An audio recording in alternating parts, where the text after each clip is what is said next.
Tonight, we're revealing every unforgivable Pokémon mystery that Game Freak never explained. Mesmerizing topic, but I'll keep my narration calm to ensure you can still settle in and fall asleep. Thank you to those of you who've been joining us consistently. If you're falling asleep with us tonight, let me know in the comments how many nights in a row you've been here. And if this is your first night, just comment night 1. Now back to the video. In 2024, a breach shattered Game Freak's internal security, ripping open the vaults and spilling out a terabyte of secrets that no one saw coming. Files that had slumbered in the dark corners of their servers for years suddenly flooded online, raw and unfiltered, carrying whispers of Pokémon lore too raw for the light of day. Hackers slipped through the cracks like ghosts in the machine, targeting the heart of the company behind your favourite pocket monsters. And what poured out wasn't just code or sprites. It was the blueprint of worlds half-formed, myths stained with shadows, and backstories that twisted the innocent into something unforgiving. Platforms like Centro Leaks on X became the unintended stage, where these digital contraband files first flickered into view over a tense weekend. Screenshots at first, teasing edges of documents marked with internal timestamps, developer notes scribbled in hurried Japanese, concept art smeared with corrections. Fans who caught the first drips felt that electric chill, the kind that races up your spine when a rumour hardens into proof. But this wasn't vaporware whispered in forums. The TerraLeak stood apart from standard rumours by providing direct access to developer design documents, those sacred drafts where ideas bleed onto the page before editors sand them smooth for families and kids. You could download the archives yourself, if you knew where to look, unzipping folders bloated with gigabytes of texture files, unused animations, and lore entries that predated even the Sinnoh legends. Pages yellowed in digital age, referencing placeholder names like Aus for the creator god, sketches of giants locked in primordial wars, tales of humans wielding swords against Pokémon packs until the beasts vanished into hidden realms as revenge. These weren't fan theories stitched from Pokédex scraps. They were Game Freak's own words, typed in meeting rooms, debated over late-night revisions, abandoned when the suits demanded something brighter. The immediate fallout hit like a shadow, creeping over headquarters in Tokyo. Game Freak had prepared a statement as early as October 10th, tucked away in readiness, but they held it back until the leak's momentum forced their hand. Released post-breach, it was a masterclass in measured silence, acknowledging the hack without confirming contents, urging fans not to spread the files, all while the internet hummed with defiance. No panic, no lawsuits flying day one, just that deliberate quiet, letting the slow drip of unforgivable lore seep into communities unchecked. Discord servers lit up with translations racing against takedowns. Threads dissected a Veilstone myth where a sword-wielding fool slaughters Pokémon for meat, only to face barren fields and spectral warnings the next year. Bare your blade against us, and we'll exact a toll. Whispers of a creation saga where Arceus's egg shatters into warring giants, birthing light and dark gods from its own split form. Dialga and Palkia forge a world but botch the lineage, summoning Lake Guardians to patch it with Regigigas and the Regis, while Weather Titans snap a tree of life into continental shards. These fragments hinted at ties to pseudo-legendaries like Tyranitar and Dragonite, woven into a tapestry far bloodier than the ozone-guarding Rayquaza we know. Even character depths surfaced. Cyrus, the galactic boss, sketched as a boy lost to machines, and parental neglect, emotions eroded, his hatred of imperfection rooted in something profoundly human and broken. He timeline knots linking families across generations, scrapped grandsons, and ancient grudges. Game Freak's hush amplified the mystery. They patched servers, scrubbed what they could, but the terabyte had cloned across the web. A hydra of data no single strike could fell. Fans pored over it in hushed awe, realizing these leaks peeled back the family-friendly veil to reveal a Game Freak unafraid of darkness in their early drafts. Human Pokémon bonds teetering on taboo, predation cycles roar as folklore from Canalav's library shelves. Yet the silence endured. No developer interviews, no clarifications, just the weight of what they chose not to explain. That drip turned to a steady leak, fueling debates on why such vivid unforgivables got buried. And nowhere did that darkness coil tighter than in one leaked tale of a lost girl and her shadowed bond with Typhlosion. A story so intimate and unsettling, it challenges everything you thought you knew.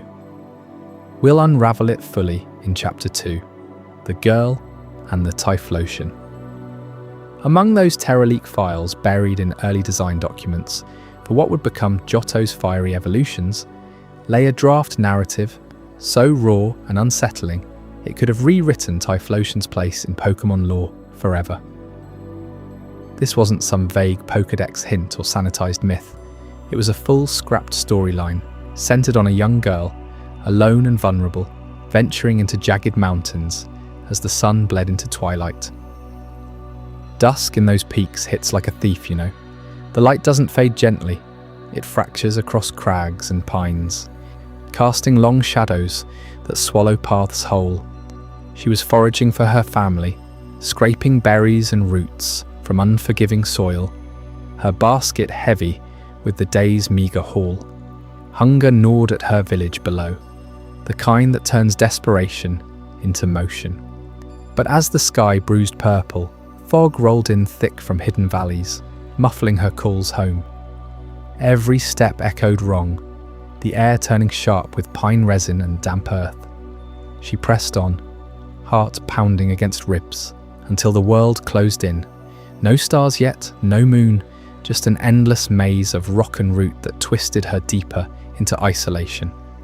That's when it emerged. Not the majestic Typhlosion we celebrate in battles, with flames roaring like a proud inferno. This one was broken, feral, a hulking form with singed fur matted in blood, one ear ragged and torn from some unseen fight. Its eyes burned not with battle spirit, but with a wild, pained fury that pierced the gloom. Leaks describe it lunging without warning, claws raking air thick with heat haze, flames sputtering erratically from vents scarred by old wounds. She didn't stand a chance. The attack was brutal, visceral, fangs sinking, body slamming her into unyielding stone. Pain exploded through her, then nothing. Blackout, a void where scream should have lingered. Hours later, or maybe days, the documents leave that haze intentional, she stirred at the edge of a crystal-clear lake, its surface still as glass under faint starlight. Mist clung low, and the air hummed with shallow breaths not her own. Around her lay a circle of Pokémon, wounded much like their attacker. Slacko, those molten slugma precursors, who oozed sluggish lava from gashes that mirrored human-made cuts. Vigoth, early sketches pegged them as glowing Volbeat Illumise hybrids, twitched with torn wings, their bioluminescent pulses weak and erratic. Others huddled nearby, unnamed in the drafts but etched with injuries straight from her village's hunting tales, spear punctures, trap snaps, the brutal efficiency of human survival. What happened in that blackout? The files don't spell it out in pretty prose, but the implication claws at you. This wasn't rescue or rivalry. She woke unharmed, nestled in their midst, while they bore wounds echoing her people's raids, wounds her family might have inflicted. The torn-eared Typhlosion loomed protective nearby, its gaze shifting from rage to something possessive, almost tender in the firelight. Developers noted it as a taboo bond, forged in blood and necessity, where girl and beast blurred lines Pokémon games never cross. No Pokeball taming here, no heroic trainer arc. Instead, a raw dependency. Her tending their burns with foraged salves, them shielding her from mountain perils, sharing warmth against killing nights. Slacko curled at her feet for heat, Vigoth lighting paths with fading glows. It defied everything, the franchise's core promise of friendship, as clean conquest, Pokémon as loyal partners in a sanitized wild. Game Freak scrubbed it clean for good reason. Imagine Typhlosion's Pokédex entry twisting from volcanic grace to this, a creature scarred by human greed, binding a lost child in a pact of mutual savagery. Fans who cherish its evolutions, from Cyndaquil's spark to the Blaze King's roar, would recoil. He leaks hint at iterative notes. Early versions had her returning home changed, whispering secrets of Pokémon pain, sparking village hunts gone wrong. Later drafts softened toward Hisuian forms, but the core disturbance lingered, too graphic for 8-year-olds trading cards. It challenges the friendly image head-on, painting bonds not as joyful alliances, but as desperate, primal truces born from violence. Yet that taboo pulls you deeper. Why those specific wounds on Slacko and Vigoth? Files cross-reference Johto ecology drafts. Magma veins feeding slugma lines. Bug swarms in foggy vales, implying her village preyed on them routinely. She wakes as their guardian now. Typhlosion's torn ear, a badge of battles fought for territory humans stole. Some leaked annotations speculate a cycle. Girl teaches them evasion. They fuel her escape.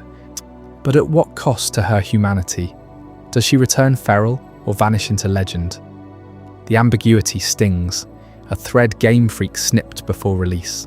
This story alone fuels endless what-ifs, recontextualizing every Typhlosion you battle or breed. But the Terra leaks guard even darker origins, where gods bleed and worlds shatter from divine fury. Coming up in Chapter 3, The Blood of Giants, we'll uncover how Arceus's shattered egg birthed horrors that make this bond look tame. That torn-eared beast from the mountains, lashing out in blind fury, feels like a shadow of something ancient, doesn't it? A remnant of violence, woven into the world's very fabric, buried deep in Game Freak's vaults, until the Terra leaks ripped it free. Those files didn't just expose twisted tales of girls and Pokémon, they unearthed the genesis of everything. A blueprint for existence far bloodier than the shimmering legends we know from Sinnoh's libraries. Deep in the leaked documents, labelled with the stark placeholder Aus for what we'd recognise as Arceus, lies the original creation myth of the Pokémon universe. This wasn't some gentle dawn of harmony, it was a cataclysm, a war in the void before time or space had names. Picture the primordial hush, an endless nothing cradling a single cosmic egg, pulsing with raw potential, its shell veined like fractured obsidian under impossible pressures. Aus, the creator, forged it as the seed of all life, but in its hatching, chaos erupted. The shell didn't crack open to reveal harmonious deities gliding into being. No, it shattered violently, fragments exploding outward like shards of a dying star, each piece birthing colossal giants, towering abominations of muscle and malice, their forms twisted from the egg's divine essence gone feral. These behemoths, eyes burning with primal rage, turned on their maker the instant they drew breath. They charged Aus with roars that split the emptiness, claws rending at the creator's flanks, fangs gnashing against plates of unbreakable armour. Fists like meteors hammered down, the void quaking as they sought to devour the one who birthed them, driven by an instinctual hatred for order itself. Aus fought back with fury unbound, a tempest of golden light and thunderous judgment. Limbs blurred in cosmic frenzy, shattering limbs and crumpling torsos. The giant's ichor spraying in vast arcs that painted the nothingness black. One by one they fell, hollowed husks sprawling across the astral expanse, their cavernous bodies emptied of rebellion, chests cracked open like ruined citadels. But Aus didn't discard them. Weakened, essence draining from wounds that wept divine plasma, it knelt amid the carnage and performed the grim miracle at the heart of this myth, pouring its own blood into the defeated giant's hollowed corpses to create life. That blood, thick and luminous, seethed like molten starfire as it flooded the voids within those colossal frames. It coursed through splintered bones, knitting flesh from Fury's remnants, birthing the first true Pokémon from the ashes of betrayal. From one giant's chest sprang the steel-clad warriors of the earth. From another's gaping maw, serpents of storm and sea. From shattered skulls, intellects that would ponder the stars. Life pulsed anew, but stained, every heartbeat echoing the slaughter. Yet every scale and claw a trophy of that primal war. This wasn't creation through benevolence, it was resurrection through sacrifice, a universe founded on the corpses of traitors. Their rebellion repurposed into the ecosystem we chase with Pokeballs. The Aus files paint this in raw detail. Drafts scribbled years before Giratina's distortion, worlds softened the edges for Diamond and Pearl. Notes describe the giant's hide splitting like overripe fruit under Aus's wrath, blood mingling in rituals that hint at why some Pokémon still carry that feral glint, the unhealed scar of cosmic fratricide. Fans piecing together the leaks whisper that this explains the Regis Golem's ancient fury, or Rayquaza's coiled vigilance, guardians born from those blood-filled husks to prevent another uprising. Yet Game Freak scrubbed it clean, leaving us with Arceus as a serene architect, the egg a symbol of purity rather than peril. What lingers in those files chills deeper, the toll on Aus itself. Drained to the brink, its form fracturing under the weight of that bloodletting, the creator teeters on oblivion's edge. And that's where the story fractures further, into a schism that birthed gods of light and shadow. Up next in Chapter 4, the schism of Ea and Ea, where the aftermath unleashes forces that reshape reality itself. You won't believe how close we came to playing in that divided world. Arceus stood victorious over the shattered husks of those primordial giants, their colossal forms crumbling into dust as its own lifeblood seeped into the voids left behind. But victory came at a terrible cost. The creator god, once an indivisible force of pure potential, lay weakened, its essence fractured by the ferocity of the battle. From this rupture emerged a profound schism, one that the Terraleaks reveal as the true heart of Pokémon's cosmic theology. In the raw design documents, marked with the placeholder name Aus, Arceus was never meant to endure alone. The leaks lay bare the revelation that Arceus was originally intended to split into two entities, light embodied as Ea and dark as Ea. Ea rose first, a radiant being of order and creation, its form shimmering like the first dawn piercing endless void, weaving threads of harmony from the lingering chaos. Ea followed in shadow, a brooding counterpart forged from the scars of conflict, its presence a swirling abyss that devoured light to birth raw power and upheaval. Together, they were Arceus reformed, not as one, but as duality incarnate, is forever locked in tension, each needing the other to sustain the fragile balance. You can feel the weight of this split in the very air of the myth. Ea channeled the blood-infused remnants of the giants into stable foundations, birthing the pillars of time and space themselves. Dialga emerged from Ea's gentle pulse, a steel-clad guardian measuring eternities with unyielding precision. Palkia uncoiled from Ea's turbulent depths, its pearl-like core warping realities into jagged expanses. Yet even in birth, the schism echoed. These twins clashed from inception, their domains pulling against each other like tides in eternal opposition. This duality seeps into every corner of the legendary realm, explaining the inherent conflict between legendary Pokémon across all generations. Think of the weather trio, Groudon. Primal Earth, surging from Ea's volcanic fury, scorches the seas to claim dominance. Kyogre, oceanic wrath drawn from Aya's serene flows, drowns the land in endless deluge. Rayquaza, the mediator coiled in uneasy truce, embodies their fractured union. Pseudo-legendaries tie back too. Tyranitar's armoured rage mirrors Ea's defiance. Dragonite's soaring grace echoes Aya's aspirations. Even Gyarados' serpentine fury twists from the dark god's unrest.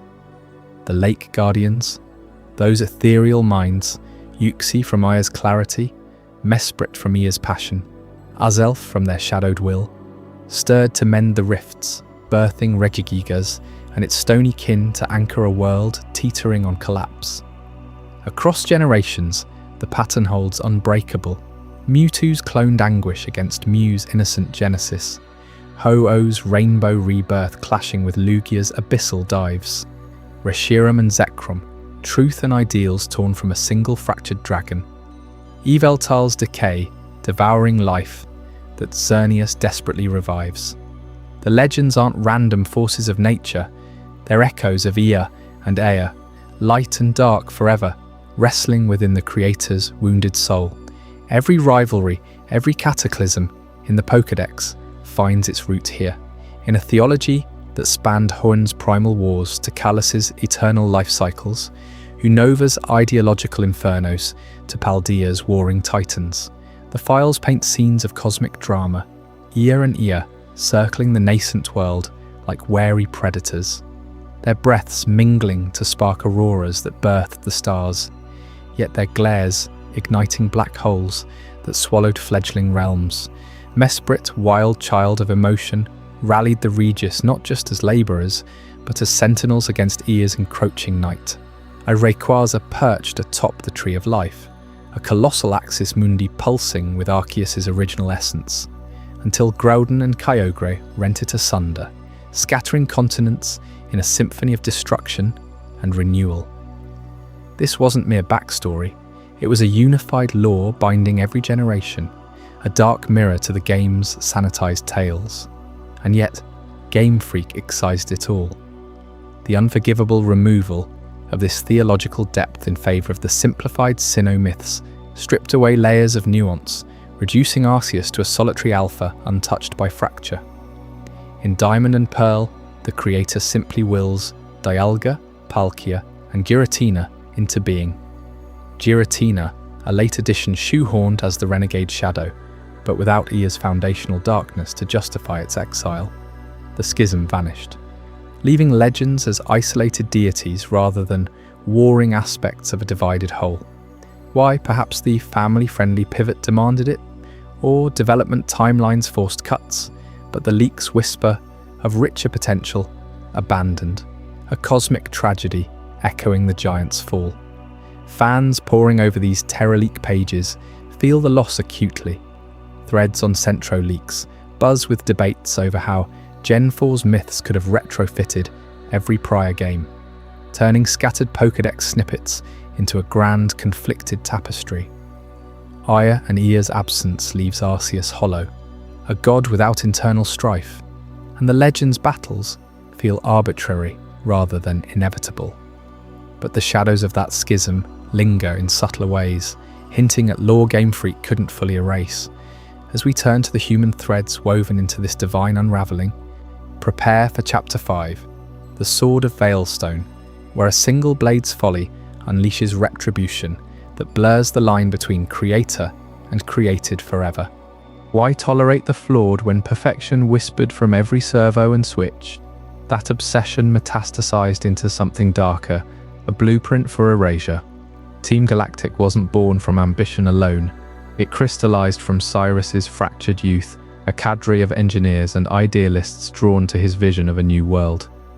He recruited from the shadows of Sunnyshore's factories, promising followers escape from emotional tyranny through his red chain, a mechanical god-killer forged in the image of his beloved machines. Galactic's comet-shaped ships, their sterile halls echoing with calculated commands, mirrored the workshops of his boyhood. Saturn, Jupiter, Mars, they were extensions of that neglected child, loyal cogs in a machine to dial back time and space, purging imperfection at its source. Cyrus didn't hate Pokémon, he pitied them for mirroring humanity's mess. His plan at Spear Pillar. Not conquest, but catharsis, a emotionless paradise where even Dialga and Palkia bowed to mechanical purity. Yet these notes paint a descent far more heartbreaking than the cold boss we meet in Platinum's glossed-over arcs. The leaks reveal Cyrus not as a mustache-twirling villain, but a man hollowed by isolation, his neurodivergence amplifying every rejection until nihilism claimed him whole. He lost his emotions gradually, the notes whisper, first burying them under layers of steel and silicon, then willing them away, convinced feeling was the enemy. In one poignant draft, he confronts his reflection in a shattered monitor, murmuring that true perfection demands shedding the self. This humanizes him unforgivably, turning Sinnoh's apocalypse architect into a tragic figure, warped by a world that never accommodated his mind. So why did Game Freak scrub these details, sanding away the most humanizing and heartbreaking layers of his fall? The family-friendly sheen demanded it.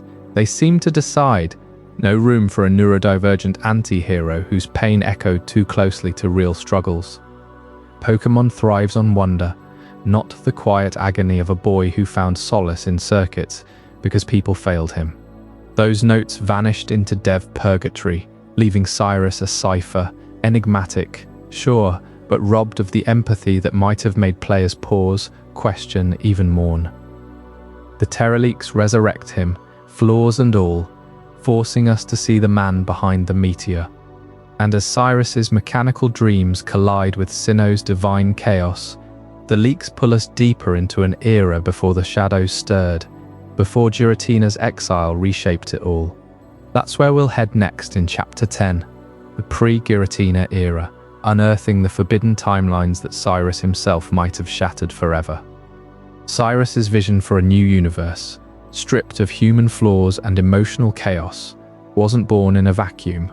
It echoed the ancient fractures in Sinnoh's own creation myth, the ones Game Freak sketched out long before they settled on the gods we know today. Deep in the Terraleaks, those internal files from 2024 peel back the layers on Generation 4's earliest drafts, revealing a cosmology that stood complete, without any trace of a renegade force lurking in the shadows. You can almost feel the developers huddled in those Tokyo offices, scribbling notes on crumpled paper, piecing together the birth of everything from Arceus's shattered egg. In these pre-release documents, marked with timestamps from 2006 and 2007, there's no mention of a renegade Pokémon. No sketches of a ghostly dragon with crimson eyes, no placeholder names like Giratina or its alternate code names. The files detail battles with primordial giants born from the egg's fragments, massive hulking beasts that Arceus slays, filling their corpses with its own divine blood to seed the world. But no banished rebel, no anti-creation entity cast into exile. The leaks show clean evidence. Early lore spreadsheets list Dialga, Palkia, the Lake Trio under their secret names Ray, Ai, and Hai, even the Weather Trio weaving the continents from the splintered tree of life. Giratina, absent, a ghost in the machine that hadn't been programmed yet. Without that devil figure, the lore hummed with a raw duality, light and shadow woven straight from Arceus itself. Weakened from the giant war, the creator splits into Aya, the god of light, radiant and ordering, and Ea, the god of darkness, chaotic yet essential, pulling at the edges of reality. Aya breathes order into time with Dialga, space with Palkia. Ea stirs the emotions through the Lake Guardians, Mesprit especially birthing the colossal Regigigas to haul the world's pieces into place. Picture the scrolls in Canalaive's library, unedited in these drafts. Humans slaughter Pokémon with reckless swords.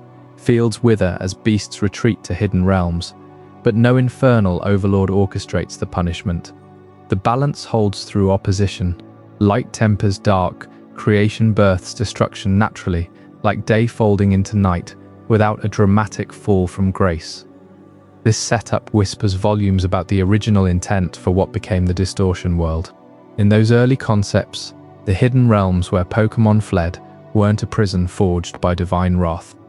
They were refuges, pockets of EA's wild essence, warped spaces born from the Dark God's influence during the Tree of Life's shattering. Rayquaza coils protectively around the trunk as Groudon and Kyogre clash, their primal fury splintering it into land, sea, and sky. But the distortions? Mere echoes of Ea's untamed pull, places where reality frays at the seams, not a hellscape for a traitorous deity. Cyrus himself might have drawn from this, his machine obsession mirroring Aya's precision against Ea's messy humanity, planning to erase the Dark God's lingering chaos entirely. No need for a scapegoat dragon. The universe's tension was internal, philosophical, a dance of opposites that explained Sinnoh's myths without invoking cosmic betrayal. Then came the pivot, late in development, around 2008, as Platinum took shape. The leaks capture it in fragmented emails and revised myth outlines, a sudden injection of the renegade Pokémon, retrofitted into the hierarchy as Arceus's third child, warped by its own violent jealousy, hurled into the newly christened Distortion world. Why the change? Scattered notes hint at gameplay needs, a third legendary to anchor the post-game, balance the creation trio, but the ripple was seismic.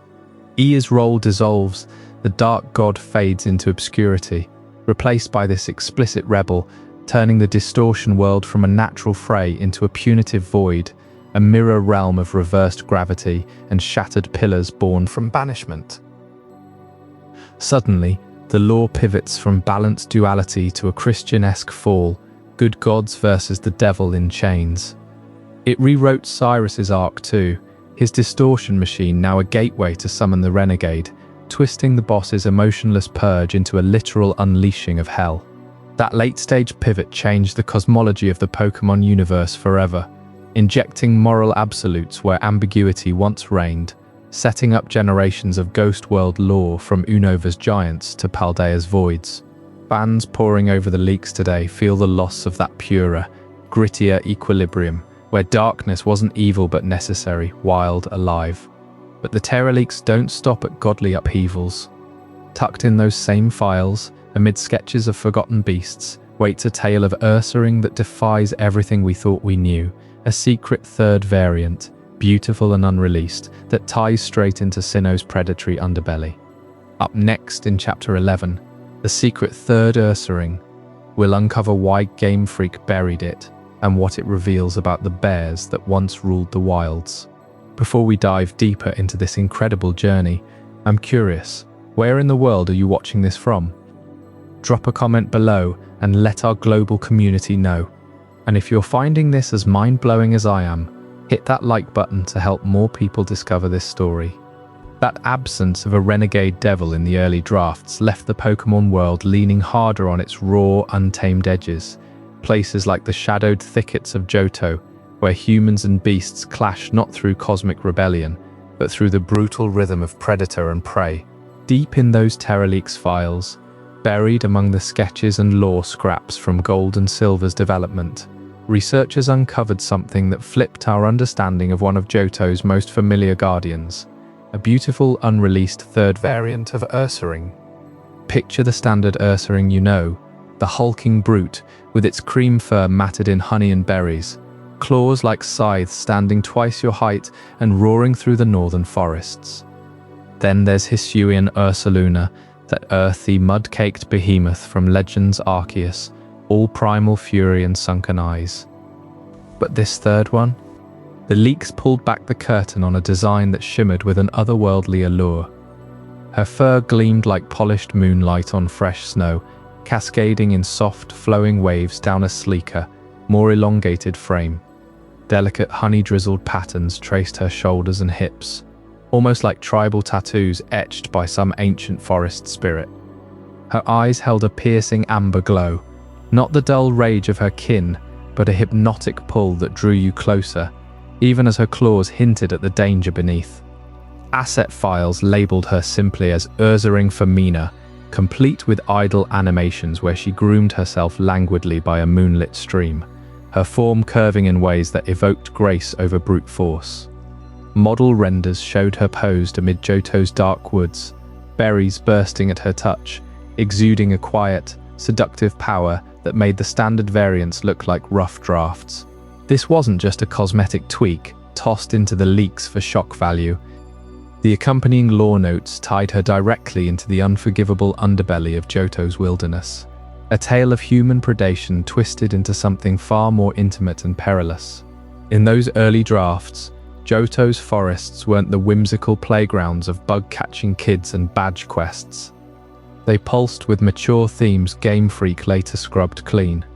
Cycles of hunger where humans, driven by famine or greed, ventured too deep into the wilds, only to become the hunted. The lore painted Ursaring Femina as the apex embodiment of retribution. Lone wanderers, starving trappers, lost herbalists would follow faint trails of glistening honey through the mist-shrouded pines, their senses dulled by the sweet, intoxicating scent. She'd appear at twilight, not charging with roars, but emerging silently from the underbrush, her form silhouetted against the dying light, offering solace in her warmth. Notes described how she'd cradle the weary human against her fur, sharing berries that induced a euphoric haze, binding them in a trance-like dependency.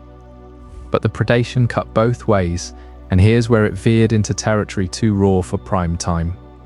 The files detailed how these encounters escalated into a symbiotic violation, humans exploiting her nurturing facade to harvest her honey-rich essence, draining her vitality for elixirs that promised eternal youth or forbidden strength. In retaliation, she'd claim them fully, her embrace turning possessive, weaving them into the forest's heart as thralls. Sketches showed withered human figures entwined in her dens, their eyes vacant, bodies marked with claw traces that blurred the line between wound and caress. This lore connected her to broader Johto myths leaked alongside, like the Veilstone precursor where Pokémon demanded tolls for slaughter, but here it was personal, carnal, almost a mature commentary on exploitation in the wilds, where survival blurred into taboo desire. Developer comments in the assets noted how her design echoed ancient folklore of forest spirits that lured the greedy to their doom, but amplified for Pokémon's world. Humans preying on her milk-like secretions, only to find themselves milked of life in return. What sealed her fate, though, was why this design was deemed too evocative for the final release of the games.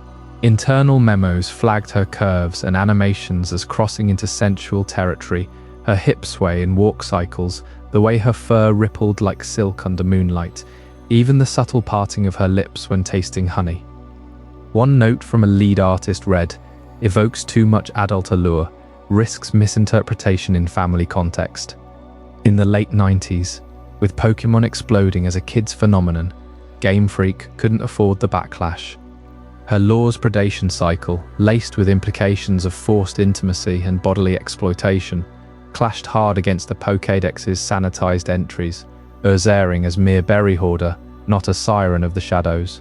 They stripped her out entirely, folding faint echoes into Teddiursa's evolution line, but the full variant vanished. Her files left to gather digital dust until the Terra leaks dragged her into the light. Fans poring over the leaks have obsessed ever since, recreating her model in fan art that captures that ethereal beauty, debating if she was meant for a darker Johto remake that never came. She stands as a ghost of what Pokémon could have been, willing to stare down the mature undercurrents of human-wildlife conflict without flinching. Her story lingers like that honey scent on the wind, sweet and inescapable, reminding us how Johto's woods hid fangs beneath the berries. And speaking of flames flickering through those same perilous wilds, our next chapter uncovers Rapidash and the fire spirits, where a single spark in the leaks ignites a legend of vengeful blazes that could rewrite your memory of Johto's infernos forever. Those haunting tales of human predation in the Johto wilderness didn't end with the Ursaring variants lurking in the shadows of ancient forests.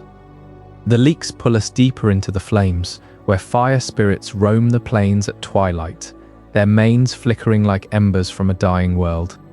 Ponyta, those elusive foals born from the heart of Infernos, were never just playful mounts in the early drafts. Their speed wasn't mere evolution's gift, it tied directly to the restless passage of souls racing toward the afterlife, outpacing the grasp of the living. Picture herds thundering across mist-shrouded meadows under a blood-orange sky, hooves barely touching the earth as they carry ethereal burdens. In the Terra Leaks development notes, Game Freak scribbled connections between Ponyta's blistering pace and the final sprint of spirits fleeing mortality. These weren't whimsical fire horses, they were psychopomps, ferriers of the departed, their flames igniting only when a soul needed escorting through the veil. One scrapped entry whispers of Ponyta appearing at deathbeds in remote villages, their eyes glowing with otherworldly hunger, drawing the newly deceased onto their backs for a gallop that blurred the line between life and oblivion. But as Ponyta evolved into Rapidash, the lore darkened further, twisting into something unforgivably macabre. Deep in the files, developers toyed with the Rapidash narrative, a grim pun branding Rapidash as the embodiment of funeral pyres, those towering stacks of wood and bone where communities consigned their dead to the gods. Rapidash wasn't a cute evolution name, it evoked the swift reduction of flesh to cinders, the horse's blazing tail mirroring the pyre's roar as it devoured remains under the open sky. Notes describe villages lighting these pyres not with torches, but by summoning Rapidash herds, whose flames burned hotter than any mortal fire, ensuring no trace lingered to haunt the earth. Those same pyres hid a deeper horror in the unreleased Pokédex entries. Rapidash's flames didn't just consume bodies, they feasted on memories of the deceased, unraveling the threads of who they were, what they loved, the secrets buried in their hearts. Imagine a warrior's final charge replayed in flickering blue fire, his triumphs and regrets dissolving into smoke as the Rapidash whinnies triumphantly. Families watched in ritual silence, knowing the erasure was mercy, preventing ghosts from clawing back to the world. One draft paints a scene where a grieving mother reaches into the blaze, her hand passing through illusions of her child's laughter, only for it to vanish forever, leaving her with hollow peace. This fire spirit cycle wove into Sinnoh's broader myths, predating even the Lake Trio's emergence. Ponyta herds were said to have galloped alongside the giants felled by Arceus, their speed scattering soul fragments from the shattered egg across the nascent world. Rapidash pyres then purified those fragments, burning away chaos so Dialga and Palkia could shape time and space without spectral interference. Yet Game Freak scrubbed it all, toning down the entry to bland facts about speed and stamina, burying the idea that every joyful ride on a Rapidash's back might unwittingly ferry a lost soul. Whispers in the leaks suggest testers found it too visceral, children reciting Pokédex lines about memory-eating flames at school, parents complaining of nightmares. Still, remnants echo in official art, Rapidash silhouetted against stormy horizons, mane trailing like a comet's tail of ash. In Johto's burned-out clearings, where Ursaring once prayed, these fire spirits now stand as silent judges, their presence a warning that humanity's fires could summon something far hungrier. The leaks leave us questioning how many rides we've taken in innocence, oblivious to the ashes beneath those hooves. What other spirits did Game Freak tame for our sake? And that brings us straight to Chapter 13, Ken Sugimori's Mature Vision, where the lead artist's own sketches reveal just how adult these Pokémon origins were meant to be, secrets that might keep you staring at the ceiling long after this ends. Those haunting flames of Rapidash devouring the memories of the dead in those scrapped notes weren't some late invention from the Johto wilds. They flickered from a much earlier spark, one lit by the hand of Ken Sugimori himself, the lead designer who sketched the original souls of Generation 1. Deep in the Terraleaks, memos surfaced straight from Sugimori's desk, scribbled during the frantic days of crafting those first icons. Lapras took center stage in his warnings to the art team. He urged them to hold on to the mature themes woven into her form, that gentle curve of her shell cradling something far heavier than passengers. Picture the early concepts. Lapras not just ferrying trainers across stormy seas, but bearing the weight of lost souls, her songs echoing with the grief of drownings long past. Sugimori's notes circled her neck, those elegant ridges, insisting they evoke vulnerability, a creature hunted to near extinction for its tears that, in his vision, weren't mere water but distilled sorrow from ancient migrations shattered by human greed. He didn't stop at Lapras. Other Generation 1 legends bore his insistent reminders too. Think of the ghostly flicker in Ghastly's haze, meant to whisper of forsaken spirits clinging to the living world, or the raw ferocity in Gyarados' rage, a Magikarp twisted not by evolution alone but by years of torment under fishing lines and spears. Sugimori's memos pushed back against softening edges, demanding the art capture a primal ache, a sense that these weren't playthings but beings with scars etched into their very designs. This pull toward maturity sparked fierce debates in Game Freak's cramped offices back then. Should Pokémon be rendered as animals, grounded in the wild's brutal realism, prey fleeing predators, herds thinning under winter's bite? Or as spirits, ethereal wisps drifting through folklore, untethered from fleshly pains? The memos reveal Sugimori leaning harder, advocating for something more unforgivable. Sentient companions whose eyes held the full spectrum of human sins reflected back. Lapras as a migrant refugee, her pod decimated by poachers. Venusaur's bulb pulsing with the rot of polluted forests. Even Pikachu's cheeks sparking not just cutely, but with the bottled fury of a cornered spark in the dark. These weren't monsters to collect, they were mirrors to our cruelties, demanding empathy laced with guilt. Team members clashed over it in handwritten margins. One designer argued for animal purity, sketching Lapras as a simple plesiosaur kin, majestic but mundane. Another floated spirits, her form dissolving into mist at dawn, a yokai ferryman from Japanese tales. Sugimori shut it down, his loops emphatic, make her real enough to break your heart. Make her unforgivable in her innocence, gliding through waves stained by the blood of her kin. The debate raged through prototypes of prototypes until the core files leaked it all, proof that Generation 1's heart beat darker than any Pokédex ever admitted. But success has a way of bleaching shadows. When the anime exploded onto screens in the late 90s, beaming those pocket monsters into living rooms worldwide, the pressure mounted. Kids everywhere aped Ash's purity, trading cards and plushies flying off shelves. Game Freak's higher-ups saw dollar signs, not demons. Those memos filed away. Lapras's songs softened to lullabies, her backstory slimmed to endangered transport. Gyarados lost its poacher scars, reduced to a temperamental sea serpent. The commercial tidal wave forced a sanitization of Sugimori's original. Darker vision, scrubbing out the unforgivable grit to keep the dream family safe. Internal emails in the leaks capture the pivot. Tone it down for the show. One exec scrolls, or we lose the Saturday morning slot. Sugimori's push lingered in subtle ways though. Glance at early official art. Lapras's eyes, heavy with unspoken loss, the melancholy slope of her fin. Fans who dug into the originals always sensed it, the undercurrent the anime drowned out. The Terra leaks just proved how deliberate it was, how close we came to a Pokémon world where collecting them felt less like adventure and more like atonement. Yet those memos hint at tangled lineages reaching further. Whispers of family trees warped across generations, like the enigmatic Dren dynasty waiting in the shadows. Stick around for Chapter 14, the Dren family tree, where a scrapped bloodline ties Pyre-era secrets to heirs Game Freak buried deep. Could this rewrite the timeline we thought we knew?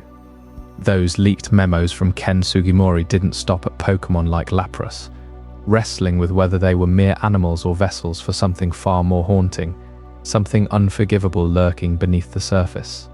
The files pushed that same shadowy introspection into the human side of the world, sketching out family lineages for trainers that wove generations together in ways Game Freak ultimately severed.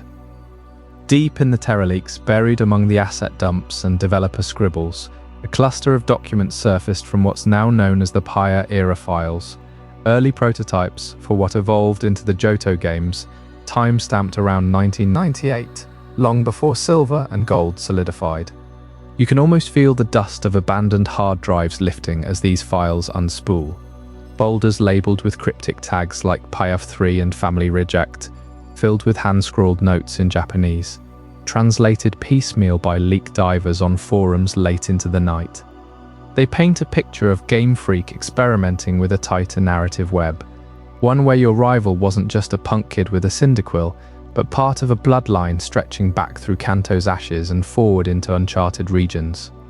And at the heart of it all throbs the mystery of Dren, a scrapped character whose name echoes faintly in code strings and doodled family trees, erased before anyone outside the dev team ever knew he existed.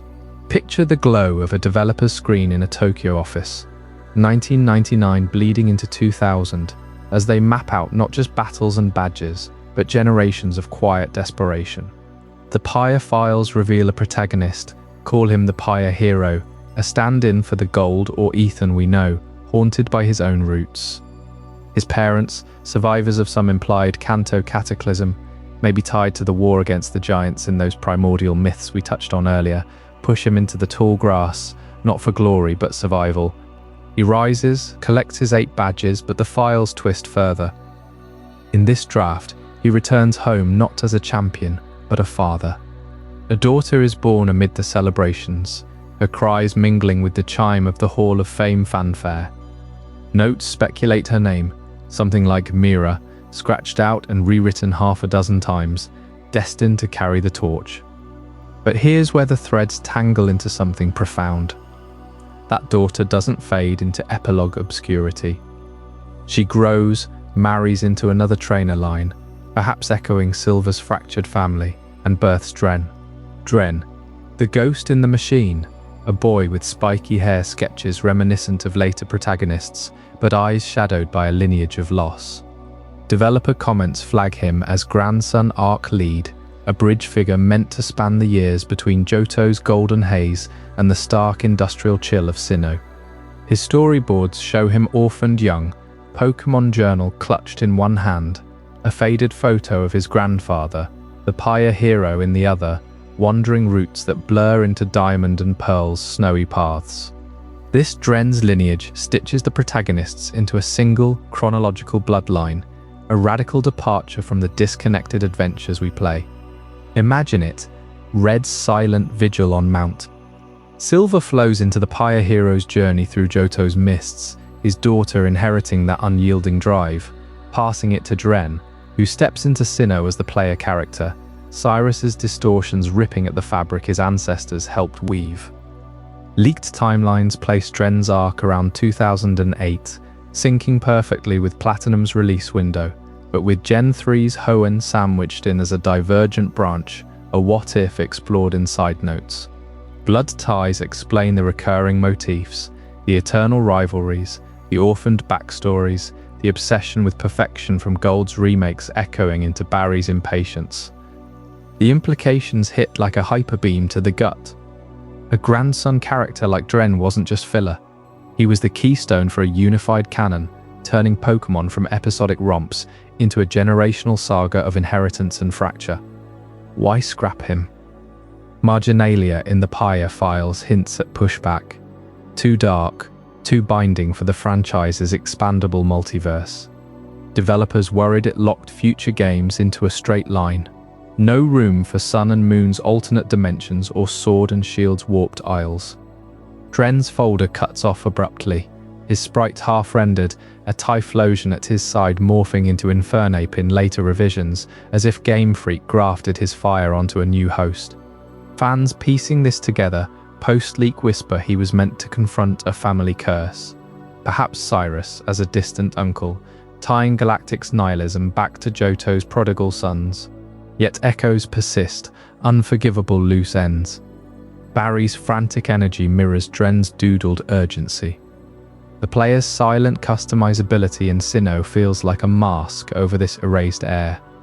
And those Pyre files, they don't end clean. A final note dated 2003 muses Dren, Predation arc, a tantalizing arrow pointing straight into the next shadow waiting in the grass. Up next, Chapter 15, Predation in the Tall Grass, where the leaks drag us into the underbelly of every encounter, the hunt's Game Freak buried deepest. While the Pyre era files painted Dren's bloodline as a fragile thread, weaving generations of trainers together, those same archives hid a far more savage truth beneath the tall grass of the Pokémon world. Deep in the Terra leaks, developers sketched out the brutal food chain that sustains every root and meadow, a graphic ledger of who devours whom in ways that would curdle the milk of a miltank. You can almost hear the rustle of blades parting as a Rattata darts through the undergrowth, its whiskers twitching at the scent of a sleeping Bidoof nestled by the riverbank. But flip to the next page in these leaked documents, and the innocence shatters. Rattata doesn't just nibble, It tears into the softer underbellies of fledgling starly, ripping feathers and sinew in the dead of night to fuel its own frantic scamper. These notes weren't vague sketches. They detailed entire ecosystems of predation, with flowcharts mapping how a flock of Pidgey might descend on a weakened Oddish, beaks plunging into its bulbous head until the roots wither and the soil drinks the sap. Grass types, those serene symbols of growth, become fodder for herds of Tauros stampeding through fields, hooves pulverizing stems while fangs strip leaves down to veins. And the water's no sanctuary. Leaked diagrams show Magikarp schools turning cannibal under low oxygen, thrashing in frenzied boils where the weak are gulped whole by their kin. Picture the tall grass not as a playful hiding spot for wild encounters, but a living slaughterhouse veiled in green. One internal memo describes a cycle where Bellossom dances to lure Poliwag from ponds, only for the poison in their petals to paralyze and dissolve the tadpoles from the inside out. Fire types like Numal scorch patches of prairie, charring herds of Bunary alive before the ash settles, their molten saliva melting bones into the earth for future minerals. The documents spare no mercy for the apex predators either. Developers noted how a pack of mighty inner coordinates ambushes on grazing Rhyhorn, fangs sinking into rocky hides until the earth shakes with their death throes. Every Pokeball capture, every trainer battle, sits atop this pyramid of carnage, where the line between prey and survivor blurs with every drawn breath. These weren't idle brainstorming sessions. Game Freak's writers pored over real-world ecology books, twisting them into Pokémon analogues with unflinching precision. A Pidgeot might soar on thermals rising from the smouldering remains of a charred forest, its talons clutching a still-twitching Pineco whose acidic shell sprays futilely against feathers. Underground, the leaks reveal Diglett burrowing chains that collapse burrows on trapinch nests, feasting on the larvae that spill out in panicked waves. Even the skies host horrors, a Murkrow coven pecking out the eyes of blinded Noctowl mid-flight, letting gravity claim the rest. The graphic detail extends to digestion. Notes speculate on how a Swalot's stomach acids break down a captured Lilip over hours, fossilized tendrils twitching in the slurry until nothing remains but nutrient slurry for the next spawn. But amid this menagerie of meals, one Pokémon emerges from the shadows of scrapped concepts as the undisputed monarch of the deep, Octillery. In early Johto drafts, before its tentacles were softened into cartoonish ink squirts, Octillery was envisioned as a ruthless hunter patrolling shipwreck-strewn coasts, its massive siphon not just for propulsion, but for vacuuming prey straight into oblivion. Leaked lore paints it lurking in kelp forests off Olivine shores, where schools of Remoraid, its pre-evolution, serve as living lures, flashing bioluminescent signals to draw in Chinchou or even wayward Corsola. One tentacle lashes out, coiling around a Wingull mid-dive, crushing the bird's hollow bones before the beak injects paralytic venom that liquefies organs on the spot. The horror deepens with human tangles. Developers toyed with tales of Octillery haunting the wrecks of merchant ships, dashed on reefs, tendrils probing shattered hulls for drowned sailors. Graphic sketches show it dragging bodies from the depths, siphon pulsing to suck marrow from bones still clad in sodden cloth, the suction so fierce it peels flesh from limbs like wet paper. Internal debates raged over a Pokédex entry where Octillery allegedly capsized fishing boats by firing pressurized ink blasts, then feasting on the survivors flailing in the churn.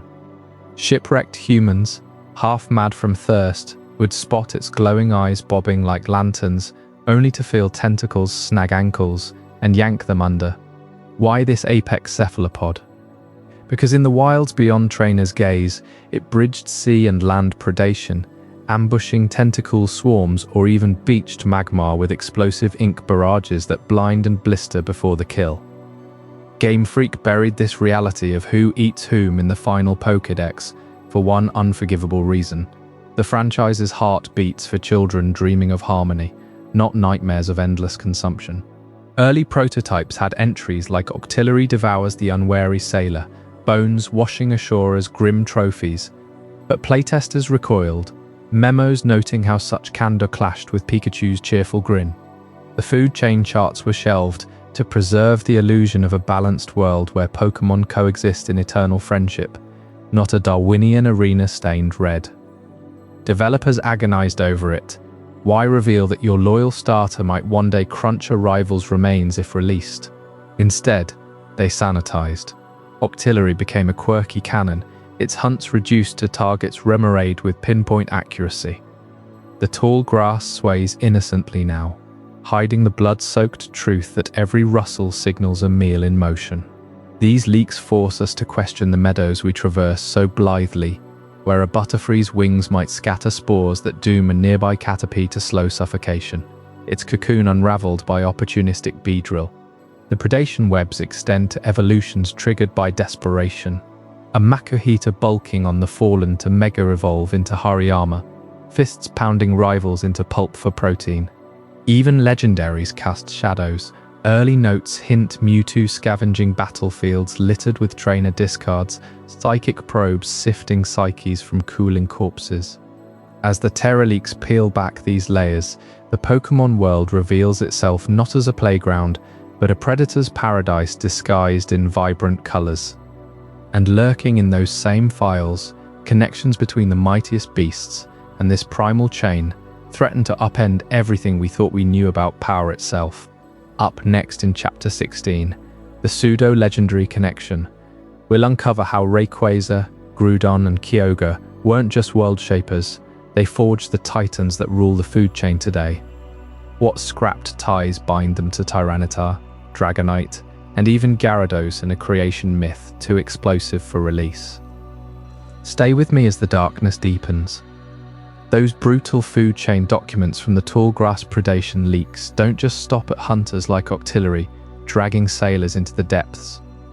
They ripple outward, tying into something far grander, a shattered creation myth where the world's most primal forces birthed monsters that still stalk our dreams today. Deep in the Terralix, buried among the asset files, lies the leaked link between the Weather Trio and the creation of Tyranitar, Dragonite and Gyarados. Picture the draft notes unfolding like forbidden scrolls. In this unreleased Genesis, Rayquaza coils around the Tree of Life, its serpentine body pulsing with ozone-scented fury, while Groudon and Kyogre rage below, their clash splintering the trunk into continental shards. The world forms from those fragments, but the fallout births something darker. Fragments of divine essence, blood from Arceus's shattered egg, mixed with the Weather Trio's raw power, infuse ordinary beasts, elevating them to god-touched status. Tyranitar emerges first, forged from Groudon's earthen fury, its rocky hide cracking like primordial crust under seismic rage. Sandstorms whip eternal around it, echoing the continental rifts that birthed the landmasses themselves. Dragonite follows Rayquaza's direct echo in draconic form. The notes describe it rising from storm-tossed seas, wings unfurling like the Sky Guardian's own coils, navigating tempests with an innate pull toward the ozone layer. These aren't just evolutions, they're divine hand-me-downs, pseudo-legendaries because they carry slivers of that Weather Trio might, three-stage lineages that demand brutal training to awaken their inner apocalypse. Then there's Gyarados, the outlier that shouldn't fit but does in the rawest drafts. Why was Gyarados originally categorized alongside the pseudos in the creation mythos? The files spell it out in stark developer shorthand. Kyogre, Kyogre's placeholder, spills its oceanic wrath into Magikarp's schools during the tree's shattering. Those fragile fish, survivors of primordial floods, absorb the essence, twisting into raging sea dragons that rampage across newborn oceans. No three stages here, just a binary leap from despair to destruction, but the myth treats it as pseudo-equivalent, a shattered god's wrath made flesh. It's dragon typing? Not a later addition, but a deliberate nod to this origin, water and dragon fused in unforgivable fury. You can almost feel the developers poring over these notes in late-night sessions, debating the implications. Tyranitar as Earth's vengeful child, Dragonite as Sky's noble heir, Gyarados as Sea's berserker, each a pseudo because they embody the Weather Trio's chaos in mortal coils. The Pokédex hints at it faintly. Tyranitar's quakes mirroring Groudon's primal ground, Dragonite's migratory instincts tied to atmospheric mastery, Gyarados' explosive rage born from bottled cataclysms. But the leaks go raw, describing birthing rituals, where these species first roared into existence amid the tree's dying groans, their scales etched with glowing runes that faded only as the myth was sanitized. What makes this the unforgivable mystery, though the one that gnaws at you in the quiet hours, is why these specific species were granted God Touch status in the drafts. Game Freak could have picked any dragons or powerhouses. Why not the raw brutality of Salamence or the armored might of Metagross? The files hint at internal lore logic, a hierarchy where only these three could contain the Weather Trio's essence without unraveling reality. Tyranitar's dual rock and dark typing anchors Groudon's land without succumbing to sunlight madness. Dragonite's pure benevolence tempers Rayquazar's aloof guardianship. Gyarados? Its fragile Magikarp base symbolizes the flood's survivors, rage unlocked only after enduring divine neglect, mirroring Kyogre's own submerged fury. Deeper still, cross-referenced dev memos reveal scrapped Pokédex entries tying them explicitly. One fragment reads, Tyranitar was born when Groudon's blood seeped into Larvitar nests amid the shattering. It devours mountains to sate the endless hunger. For Dragonite, Rayquaza shed scales into Dratini eggs during the ozone birth. They now seek the heavens instinctively. Gyarados gets the most graphic. Kyogre's tears drowned Magikarp by the trillions. The few that raged back became its eternal storm serpents.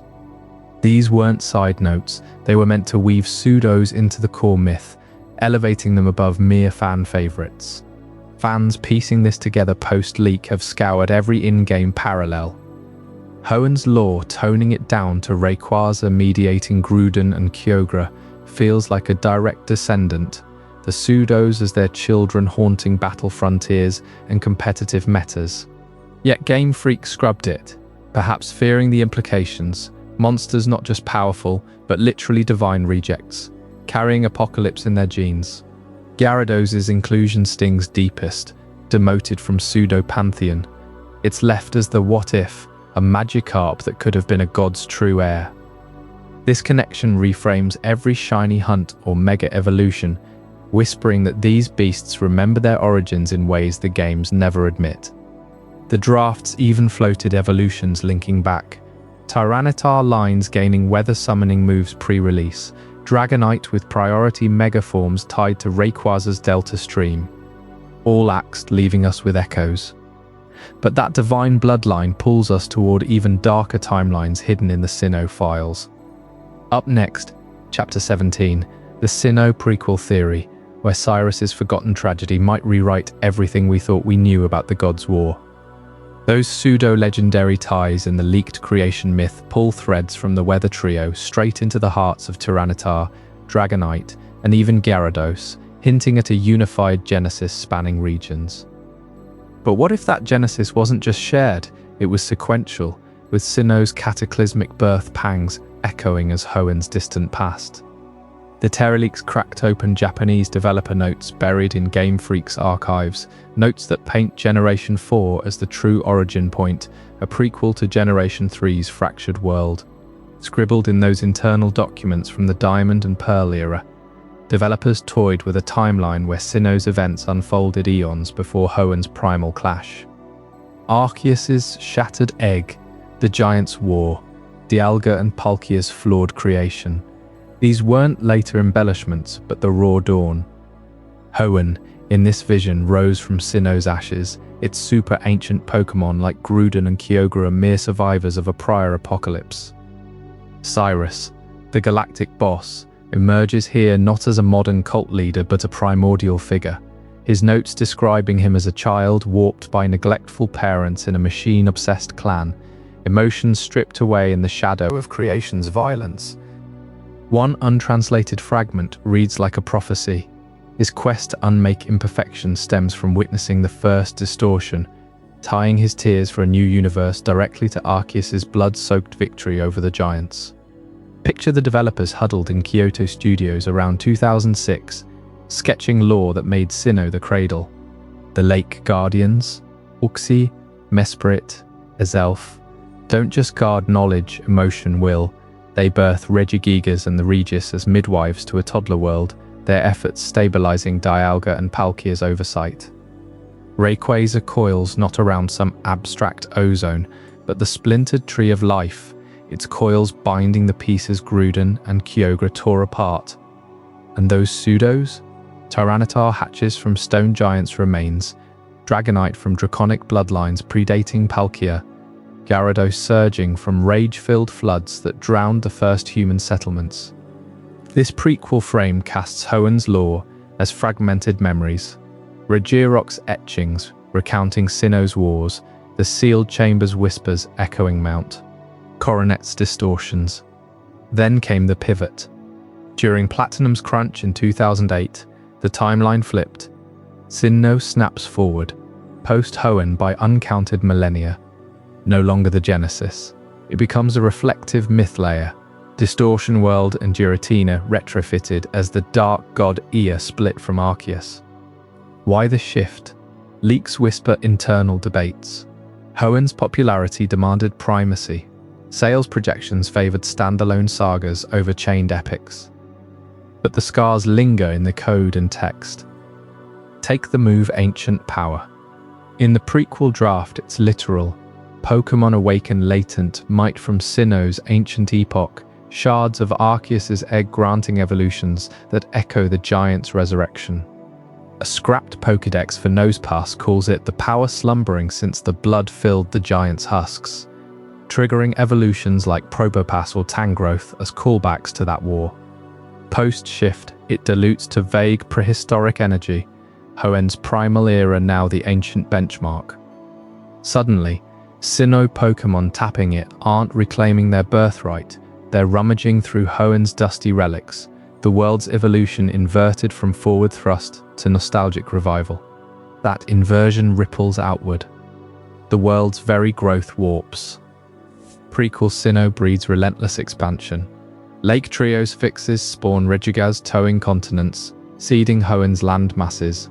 Weather Trios rampage births oceans and skies, their cooldown birthing the first human Pokémon pacts amid Veilstone's sword-wielding slaughters. Post-Platinum, Sinnoh shrinks to a regional echo chamber. MAT. Coronet's spear pillar isn't ground zero but a scar from Giratina's exile, the great marsh fossils mere Hoenn imports. Human history compresses, no more primordial Cyrus clans, birthing Hoenn's Devon Empire through Dren's lineage. Instead, fragmented myths in Canalave Library, the Swordman's tale sanitized from mass Pokémon genocide to vague caution. And here's the smoking gun of that overhaul, evidence of a great reset baked into Platinum's development files. Leaked prototypes show lore branches axed mid-cycle, Arceus as Oz still central, but timelines redrawn in frantic revisions dated spring 2008. One memo flags timeline conflict with Hoenn remakes, urging a reset event where Giratina's chaos erases prequel traces, rebooting history post-Rayquaza's Ozone Vigil. Cyrus's dialogue pivots too. Prequel drafts have him rant about the imperfection of the first world, eyes on unmaking Sinnoh to prevent Hoenn's floods. Platinum tones it to emotional voids, but ghost text lingers in his monologues, whispers of giants and blood. The Distortion World, a hasty patch swallowing prequel contradictions like the unreleased Aya's Void, where Dark God fragments birthed Mirage Tower's Hoenn ruins. This shift didn't just reorder errors, it redefined Pokémon as cyclical inheritors, not linear descendants. Ancient Power evolves from Genesis spark to historical echo, the world from explosive birth to layered sediment. Fans poring over Centro leaks on X in 2024 felt that gut punch. Game Freak glimpsed a bolder canon, then dialed it back for accessibility, leaving Cyrus's tragedy half-told, the Dren tree pruned. What unforgivable secrets did that Platinum reset bury deeper? Hold that thought, because if resets like this masked generational fractures, The ones haunting Banette and Cubone run even colder, twisting possession and maternal grief into paradoxes. Game Freak swore to silence. That timeline shift in the Sinnoh notes didn't just rewrite the world's birth. It preserved shadows of something far more haunting, echoes that lingered into later generations like the third, where Pokémon like Banette and Cubone first clawed their way into our games. You know those urban legends whispered among fans? The ones claiming certain Pokémon were once human children, twisted by tragedy into these spectral forms. For years we dismissed them as creepypasta fever dreams, but the Terra leaks ripped the veil away, exposing design brainstorms that poured new light on the human-turned Pokémon myths. Picture the internal memos from Game Freak's early 2003 brainstorming sessions for Ruby and Sapphire. Scrawled in hurried Japanese, designers debated the essence of ghost types, not just playful spirits but vessels for unresolved human anguish. Banette emerged from sketches labeled discarded marionette, infused with vengeful soul, but the notes dove deeper. One entry, dated just before final prototypes, described it as a doll abandoned in a rainy alley, its stuffing soaked with tears, until the spirit of a lonely child, forgotten, perhaps even betrayed by careless parents, stitched itself inside. That zipper mouth wasn't random, it symbolized sealed screams, a perpetual grudge against the living world. Fans latched onto this, spinning tales of real-world hauntings, but the leaks revealed the brainstorm's core truth. This wasn't metaphor. Developers toyed with code flags in the Pokémon's data, hidden parameters that triggered rare resentment events in beta tests, Banette lashing out at trainers, mimicking neglectful owners, its eyes glowing with unnatural hatred. Cubone's origin hits even harder, threading back to those same sessions. Its Pokédex entry tugs at you, a Pokémon that wears its mother's skull, weeping under the moon for a loss it can't forget. In the leak's concept art shows early iterations with elongated limbs, almost humanoid clutching bone clubs like makeshift weapons from a grave. Brainstorm pads overflow with phrases like orphan of the wilds, skull masked to hide human shame. One designer, in a late-night email chain, proposed tying it to Kanto's Marowak, mother slain by poachers, child warped into eternal mourning. But the Terra leaks dropped the leaked confirmation that some Pokémon were intended to be literal reincarnations of murdered children. Buried in encrypted asset files were storyboards depicting village outskirts where desperate parents, facing famine or worse, abandoned or sacrificed their young. Those spirits, denied peace, reformed as these bony wanderers, skulls fused to flesh as eternal reminders of betrayal. Code snippets, pulled from the 1 terabyte dump, included unused dialogue trees.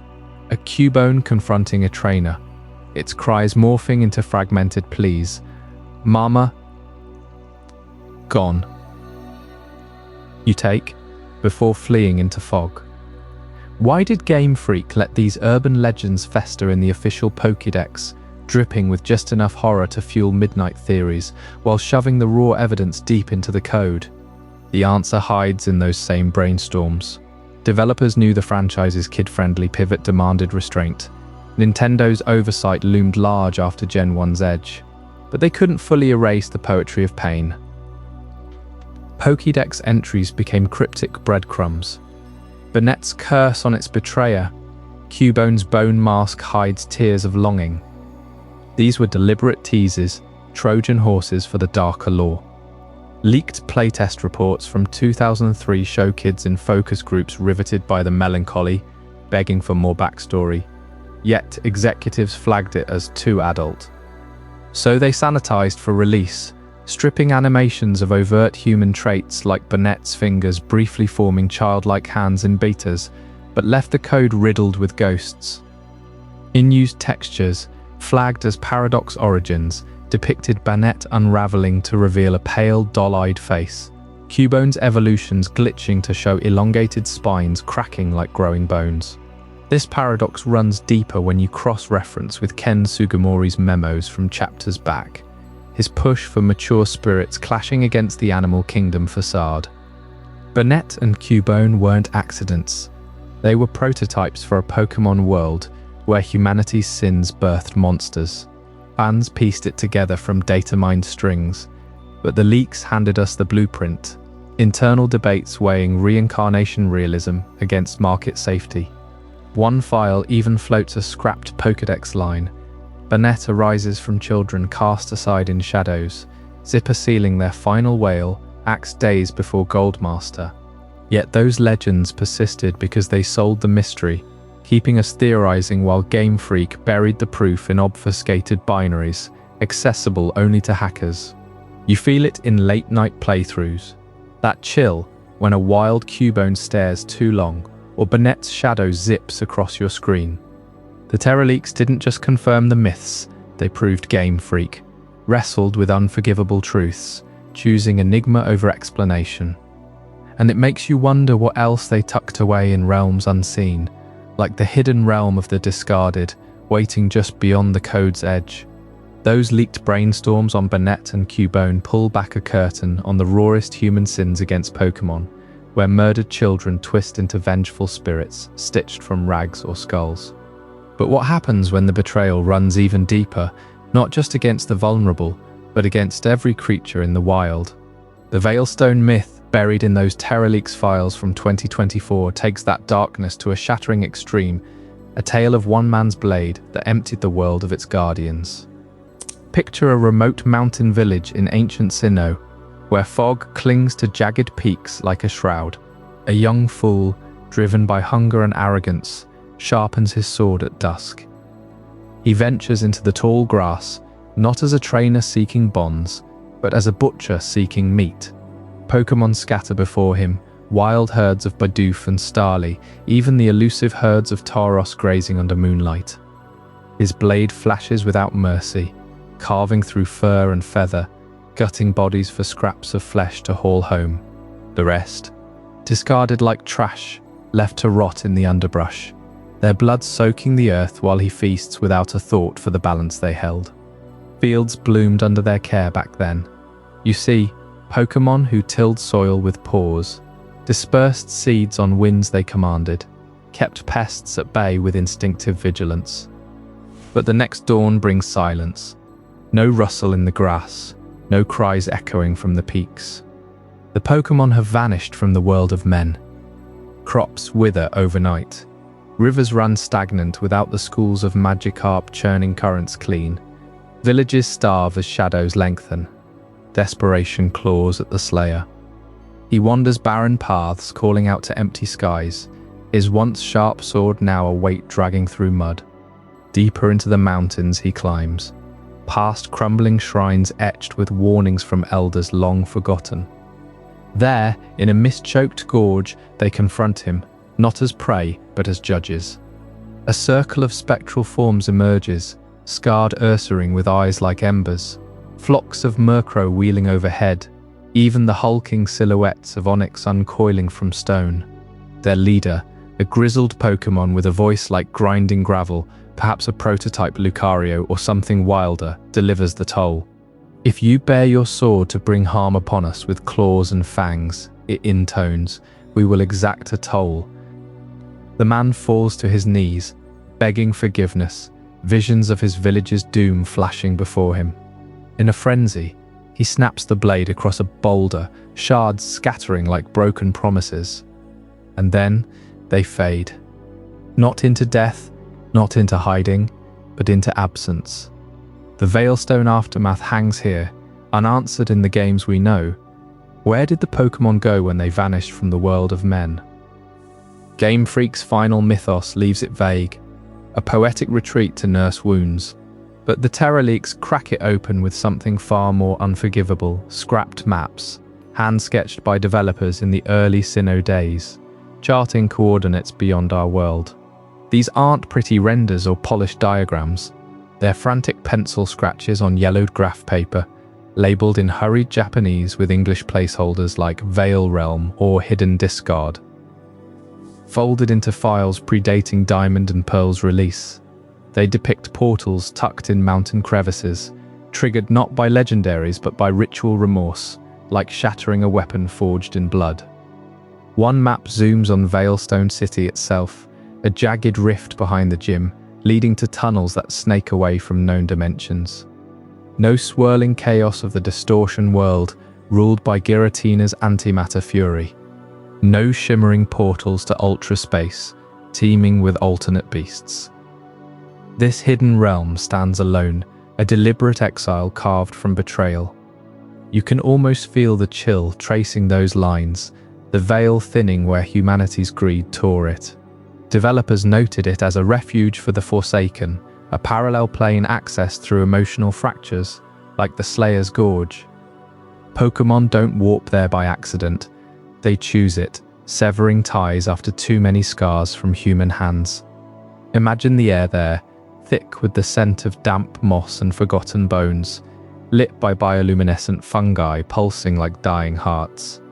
Rivers flow backward, carrying echoes of discarded cries. Forests twist into labyrinths where trees bear fruit shaped like tiny swords, a mocking reminder. But the true haunt lies in its inhabitants. This dimension swells with Pokémon who have given up on humanity, the discarded legions from tales like this one. Packs of abandoned Growlithe, their flames dimmed to embers of resentment. Flocks of Pidgeot circling endless skies, scouting horizons free of trainers' nets. Even legendaries linger in shadows, brooding over the tree of life fragments from those scrapped creation myths. No battles rage here for glory, it's a vigil, a slow unraveling where wounds fester into armor. Slacko lines, those molten slugma precursors, pool in craters, their heat a barrier against intruders. Vigos swarms, akin to Volbeat and Illumise, weave illusions to repel any foolhardy human who stumbles through. Leakers poured over gigabytes of these notes, piecing together how Game Freak toyed with player access. Early builds had a post-game quest: follow the Slayer's path, collect map shards from haunted ruins, pierce the veil to beg alliances back. Success meant recruiting Realm Guardians, bitter Pokémon with boosted stats but moves flavoured by grudge, like a Shadow Claw that drained trainer morale. Failure? Permanent exile, your party mirroring the discard. It got axed, too raw for family screens, but echoes linger in Canalave Library's lore, those vague tales of swords and vanishing herds. Why scrap it? The files hint at internal debates. Post-Giratina redesigns clashed with this realm's grounded despair. Distortion World stole the other side spotlight, Ultraspace the multiverse flair. Yet this hidden realm feels personal, a mirror to our world's fractures. Fans on Centro Leaks forums dissect those maps nightly, overlaying them on Sinnoh's geography, spotting alignments with real-world folklore of fairy rings and lost realms. What if some Pokémon sightings today are bleed-throughs? A wild Luxray in impossible places, eyes hollow with that same abandonment. Those Terraleaks don't just exhume maps, they resurrect a question that chills deeper than any ghost type. In a world where bonds break so easily, how many realms hide the betrayed? The Slayer's Gorge still calls in fan theories, a pilgrimage site for those chasing the veil. And as we edge toward Chapter 20, the architecture of silence, you'll wonder what structures hold these secrets in place, what silent frameworks Game Freak built to bury them forever. I hope you're as amazed by this as I am. If you want to stay updated on more content like this, make sure to subscribe and join our community of curious minds. Trust me, what's coming next will challenge everything you thought you knew. Those Pokémon from the Veilstone myth didn't just vanish into some abstract hidden realm.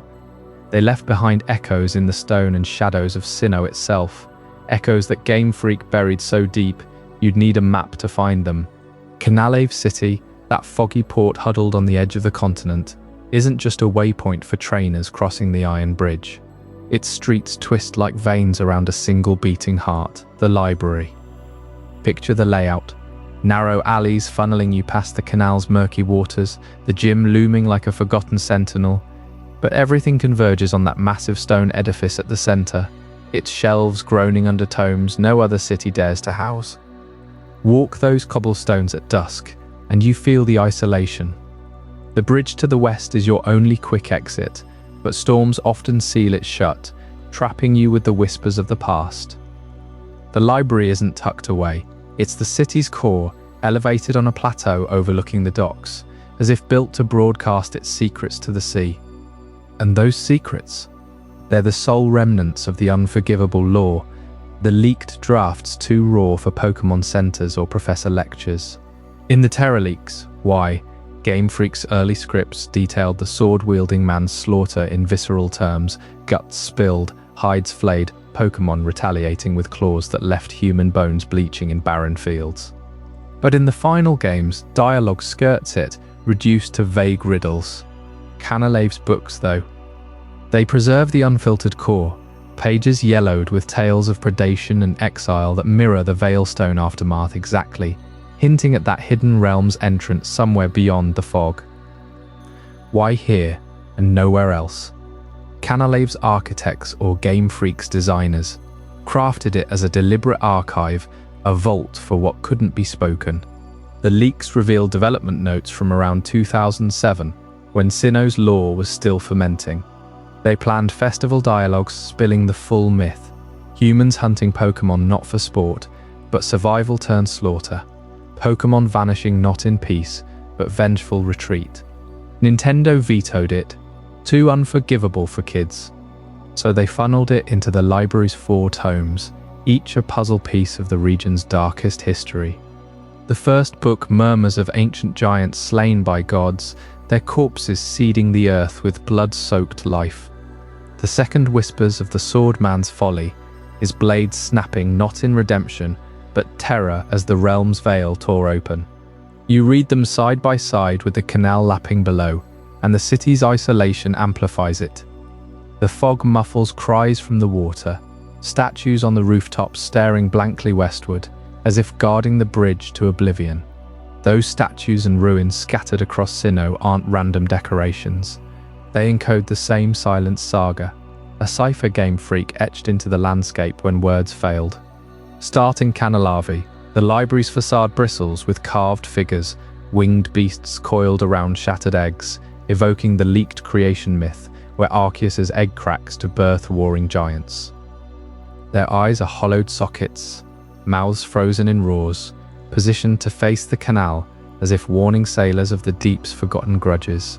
Trek north to Snowpoint Temple, and the ruins there shift to tail, pillars toppled like felled titans, bas-reliefs showing a man with a broken sword kneeling before spectral forms, direct nods to the Veilstone Slayer, his forgiveness a lie masking the toll exacted in blood. The leaks confirm it. Early art assets labeled these as exile markers, placeholders for myths of Pokémon withdrawal, their forms stylized to hide the gore from child eyes. Venturing east to the Great Marsh, the dilapidated statues half sunk in mud depict clawed hands clutching human silhouettes, a subtle retelling of the Typhlosion draft where a lost girl bonds with beasts through shared wounds, her family's scars mirrored on Slacko hides. Game Freak couldn't voice that taboo intimacy, human flesh mingling with Pokémon in the wilds, but they sculpted it into the marsh's crumbling idols, vines twisting like torn ears. And in Mount Coronet's caverns, the deepest ruins pulse with the Unforgivable, colossal figures locked in combat, one with a sword arm sheared off, another with fangs bared in retaliation. These aren't just pretty backdrops. The Terra leaks include level design docs calling them silent testimony, environmental breadcrumbs leading from human hubris to Pokémon exodus, tying straight back to that hidden realm we uncovered last time. Game Freak mastered environmental storytelling here, weaving myths too afraid to voice into the very bones of Sinnoh. Dialogue stays safe. Professors prattle about harmony, NPCs trade pleasantries, but the architecture screams the truth. Ruins in the Trozen Seas Islands show waves crashing against statues of coiling serpents, shattering a world tree, leaked lore's weather trio rampage toned to ozone guardians. Sunishore's lighthouse overlooks warped pillars, etched with lake guardians birthing iron behemoths. Regigiga's prototypes from the drafts, enforcers against human overreach. You navigate these not by map, but intuition, align the statues' gazes, and they point to Canalave, the library as nexus. Developers noted in leaked memos they'd cut festival scenes outright, fearing backlash like the early Banette controversies, so they outsourced the horror to stone. Wander Iron Island's depths, and fresh ruins glow faintly, carvings of discarded swords vanishing into cracks, a final wink at the Veilstone toll. This architecture of silence turns Sinnoh into a living codex, every cracked frieze, a chapter Game Freak dared not script. The statue's secret meanings culminate in Celestic Town's ruins, where an elder's mural half-eroded depicts the Swordman's realm tier. Pokémon streaming into shadow not as escape, but reclamation. Fans piecing leaks with in-game tours find patterns, statues cluster near water, fog, bridges, portals to the Unforgivable. Its genius restraint, hiding predation cycles, god wars, taboo bonds in plain sight, letting you stumble on the horror mid-journey. Canaleve's library seals it, its books, the key unlocking stone whispers into full-throated roars. But as these silent structures evolved across drafts, so did the gods they enshrined, morphing from bloodthirsty progenitors to polished creators. That brings us straight into Chapter 21, the evolution of the god concept, where the leaks unravel how Arceus splintered, giants rose, and the divine hierarchy Game Freak scrapped still haunts every statue's gaze. You won't believe the placeholders they buried.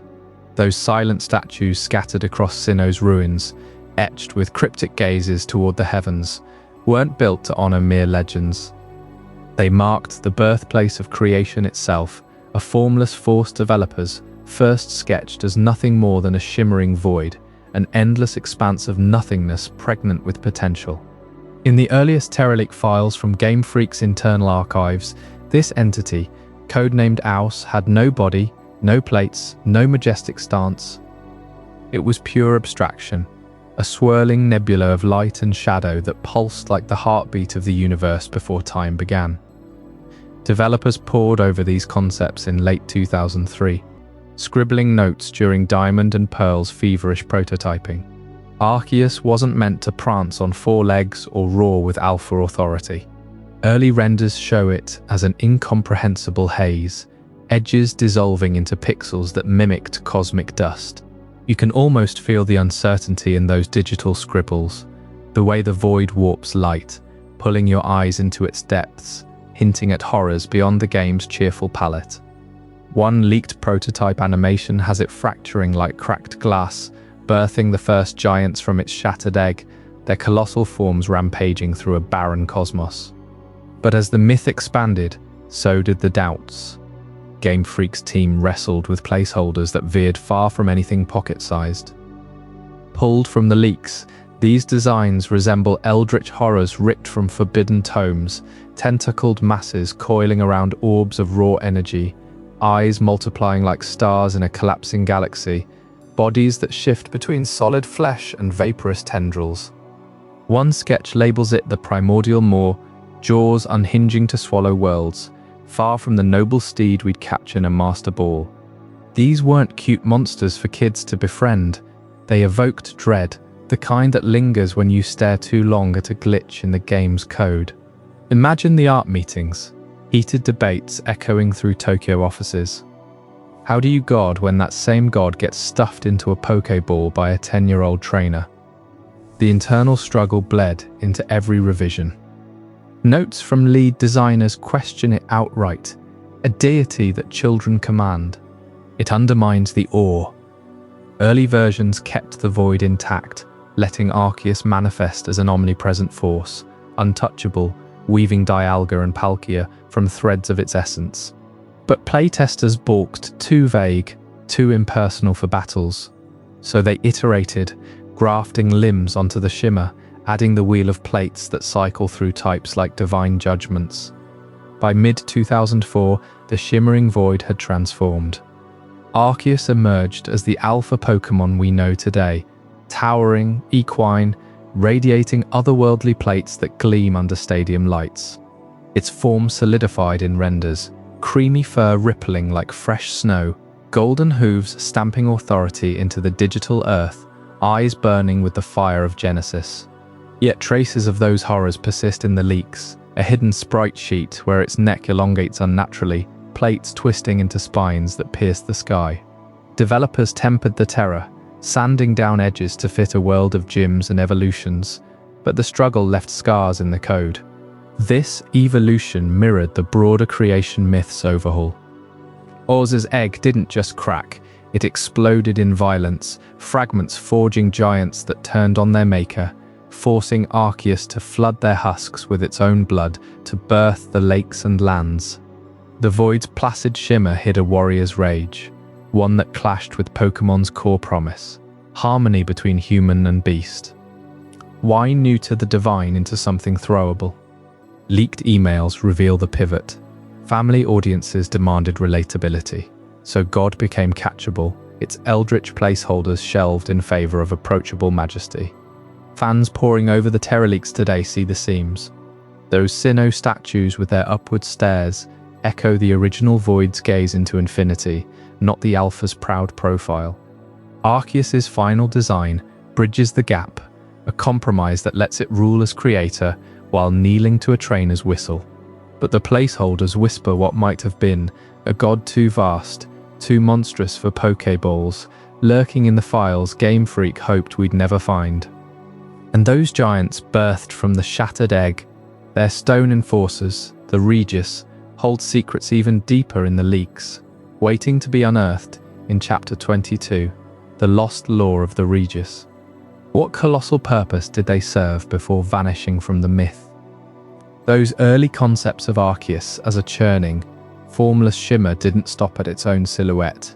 They bled into the raw, unfinished edges of the creation myth buried in the Terralex, where the alpha Pokemon isn't just a benevolent architect, but a survivor of cosmic butchery. Fragments from Game Freak's internal drafts paint a universe born not from harmonious plates or lakes of origin, but from the splintered carcass of something far older and vaster, a primordial world body, its limbs hacked away in a cataclysmic struggle. You can almost feel the weight of it in the leaked text, pages yellowed in digital scans like forbidden scrolls from Sinnoh's deepest ruins. This wasn't the polished Sinnoh legend we know, with Dialga stamping time and Palkia carving space under Arceus's watchful gaze. No, the Terralex pull back the veil to reveal a war against giants, a brutal prelude where Arceus's shattered egg birthed towering behemoths, colossal entities of stone and fury that turned on their maker, claws rending the void before it could fully form.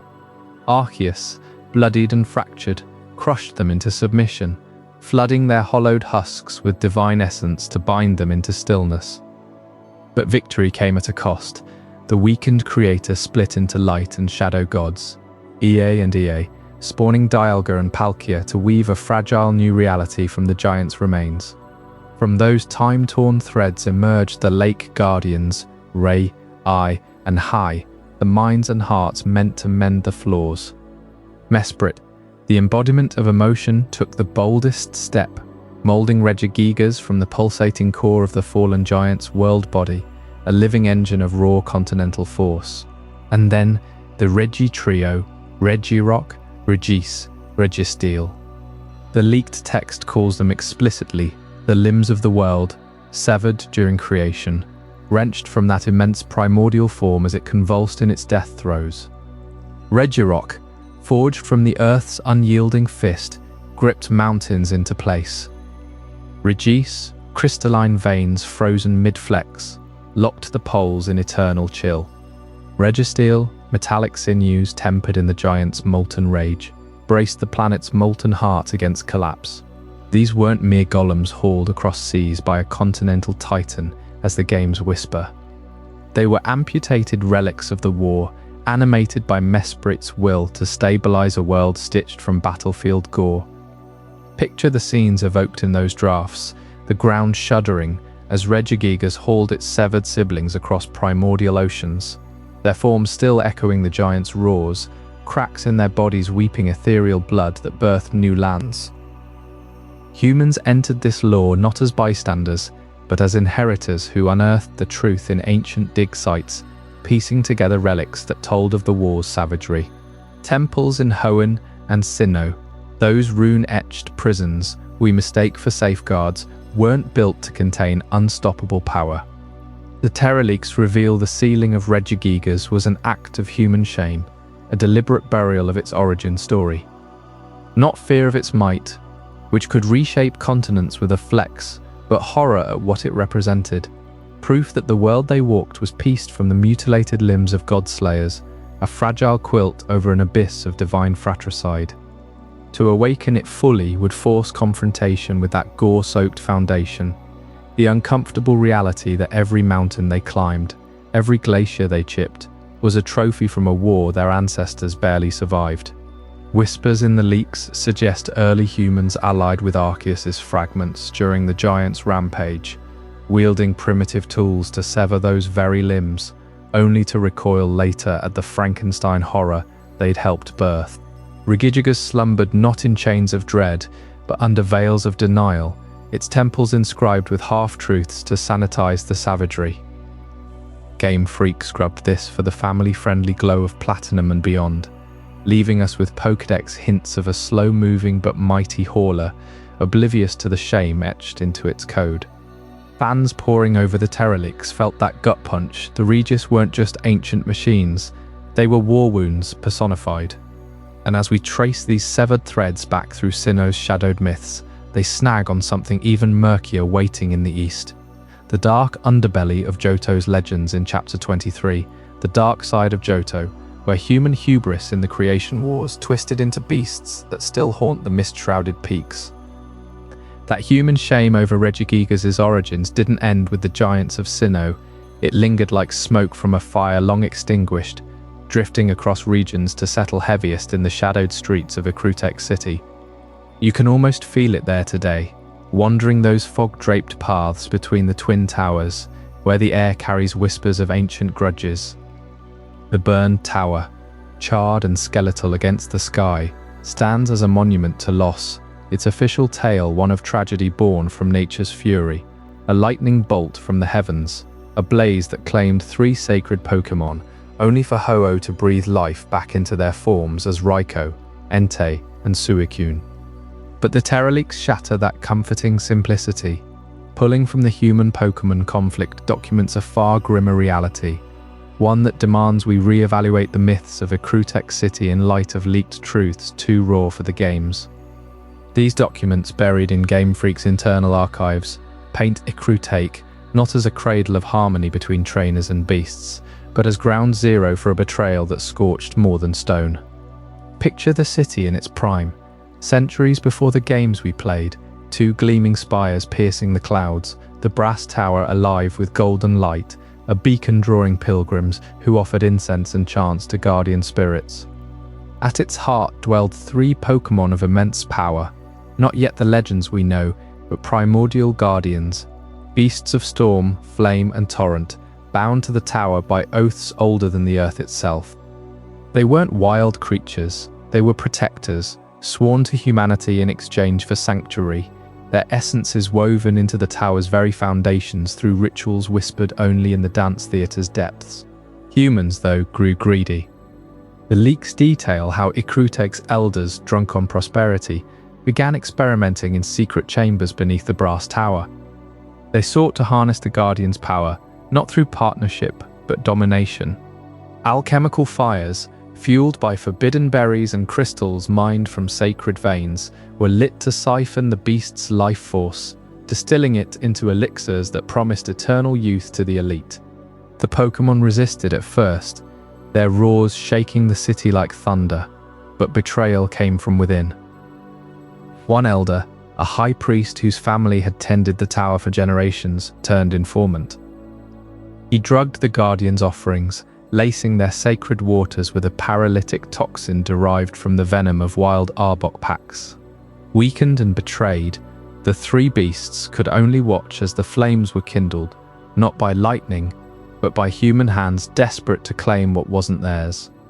The true reason the brass tower burned, a story of human betrayal rather than a simple lightning strike. Those alchemical fires raging unchecked through the night, leaped from the sublevels upward, devouring wooden beams etched with protection runes, melting brass idols that once gleamed like captured suns. The city awoke to screams and the acrid stench of charred flesh mingling with incense. The sky choked black as the Guardians thrashed in agony, their bodies consumed not just by heat, but by the agony of shattered trust. Eyewitness accounts in the leaks, scrawled by trembling scribes, describe how the priest responsible fled to the rooftops, begging the gods for mercy as embers rained down, but mercy came too late. Ho, perched distant on the tin tower, sensed the desecration and turned away, its rainbow wings dimmed in sorrow, refusing rebirth until the humans atoned through centuries of vigil. And then there's the unforgivable truth about the 3 Pokémon that perished in the flames, one that twists the knife deeper into the heart of Johto's lore. These weren't mere beasts.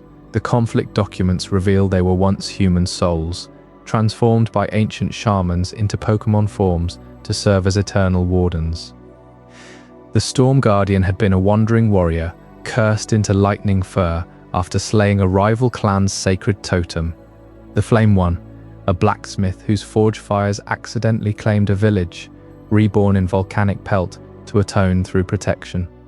The Torrent Spirit, a fisherwoman drowned by her own hubris in raging seas, her body remade as crystalline streams to guard against floods. Humans knew this. They revered them as ascended kin, yet betrayed them anyway, burning their hybrid forms back toward oblivion. O's revival didn't erase the scars. Raikou electric mane crackles with unresolved rage. Entei's lava gaze burns with accusations.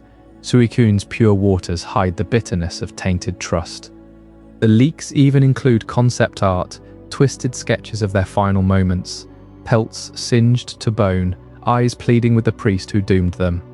This betrayal rippled outward, souring Johto's bond with its legends forever. The burned tower wasn't rebuilt as a shrine to loss, but left as a warning, its ruins crawling with Rattata and Ghastly, drawn to the residual anguish like moths to dying light. Pilgrims still climb its precarious stairs today, but the Terraleaks suggest they sense the truth subconsciously. Every creak of scorched timber echoes the Guardian's final howls. Every gust through broken walls carries the priest's unconfessed screams.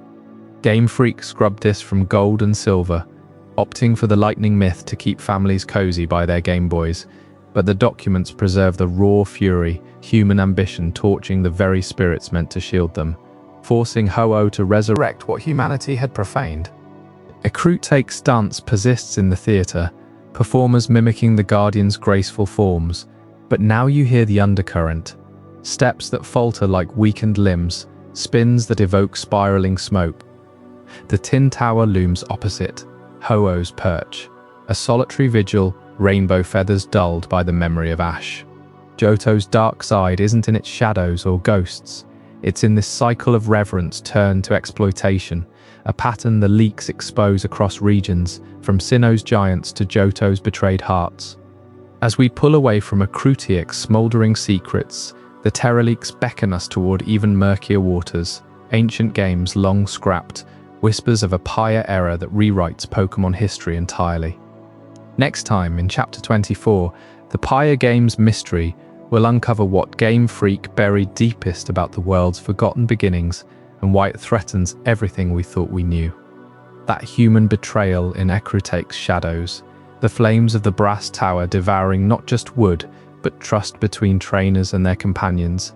It echoes through files we weren't meant to see, files tucked away in Game Freak's breached servers during the Terraleaks of 2024.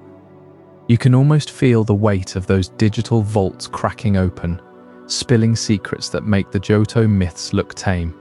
And right there, amid the chaos of leaked lore, surface references to a project code named Pyre, a ghost in the machine, scrubbed from history but not erased.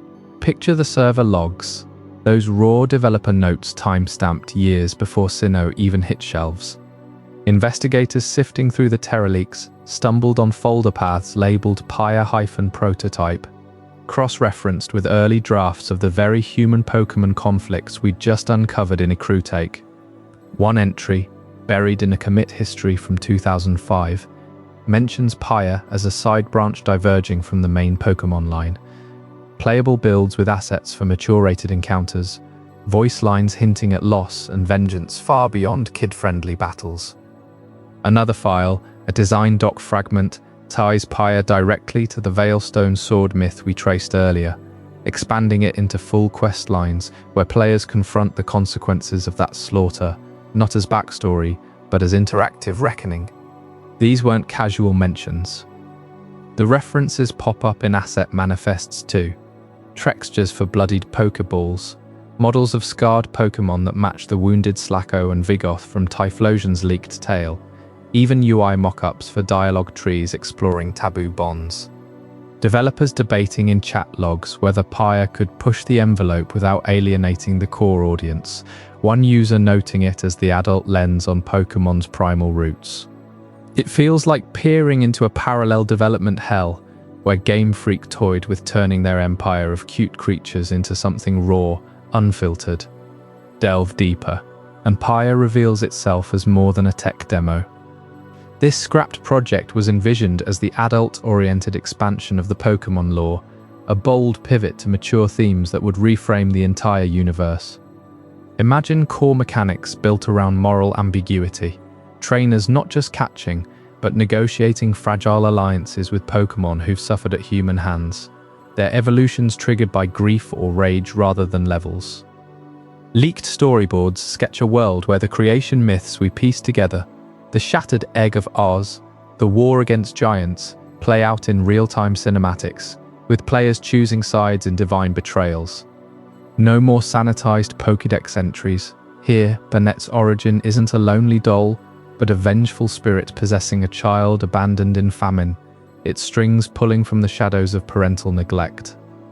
The pitch document's fragment paints Pyre as a bridge between generations, set in a post-apocalyptic Sinnoh, where the Regis roam free, their continental tugs causing cataclysms. Cyrus appears not as the cold boss, but a broken visionary haunted by Pyre's Dren family tree. Notes describing his lineage tied to a forgotten daughter who births a grandson in the ruins, linking Johto's betrayals to Hoenn's primal forces. It was meant to mature the lore, introducing permadeath for partners, branching narratives where your Rapidash narrative turns Rapidash into a pyre of human hubris, Ursaring variants hulking through graphic hunts. Game Freak saw it as evolution, a way to honor the darker folklore they'd bottled up since Red and Green. What ties it all together, though, is Pyre's undeniable connection to the more graphic myths unearthed in the Terraleaks. Those Veilstone warnings of claws and fangs, the taboo wake up by the lake with Typhlosion. They're not outliers, they're Pyre prototypes. Server references explicitly link Pyre builds to these drafts, with file names like Pyre_Veilstone_retaliation.doc, detailing how the sword-wielding man's plea leads to a hidden realm players could access, populated by the discarded Pokémon from Chapter 19. The creation saga, with Arceus splitting into light and dark gods, birthing the Lake Trio to mend a dying world. Pyre files iterate on it, adding human sacrifices to appease the Weather Trio as they shatter the Tree of Life. You sense the hesitation in the logs. Programmers excited about Octillery's lore as a deep-sea predator devouring sailors, Lapras sketches by Ken Sugimori reminding everyone of mature themes we can't touch, yet proposals to tone it down for Pyre's inevitable shelf life. The Dren tree even hints at chronological bombshells, positioning Gen 4 as prequel to 3, with Cyrus's autistic-coded tragedy fueling a war that births Hoenn's gods. These graphic elements weren't accidents. Pyre was their playground, a what-if where Pokémon lore embraced the unforgivable predation, loss, forbidden intimacies, before Nintendo pulled the plug. Fans piecing this together, post-leak whisper about demo cartridges circulating in underground circles, rumors of Pyre influencing subtle nods in later games, like the Distortion world's faint echoes of that hidden realm. But Game Freak's silence screams louder, their 2024 statement dodging it entirely, leaving us with server ghosts that challenge everything wholesome about the franchise. Was Pyre killed to protect the family image, or did its darkness prove too close to truths they still guard? And those truths twist even further when you question the words themselves, the shaky translations hiding deeper layers in Cyrus's notes and the Dren lineage. That's where we head next in Chapter 25. The translation debates, where a single misinterpreted phrase could rewrite the entire Terraleaks timeline, and what it means for everything we've uncovered so far. Those PIA files from the Terra leaks didn't just hint at an adult twist to Pokemon's world, they spilled raw drafts laced with shadows that no official game could touch. Yet the moment they hit English-speaking communities, something shifted. The Japanese text, dense with cultural weight and unspoken horrors, got reshaped by fan translators racing to spread the word.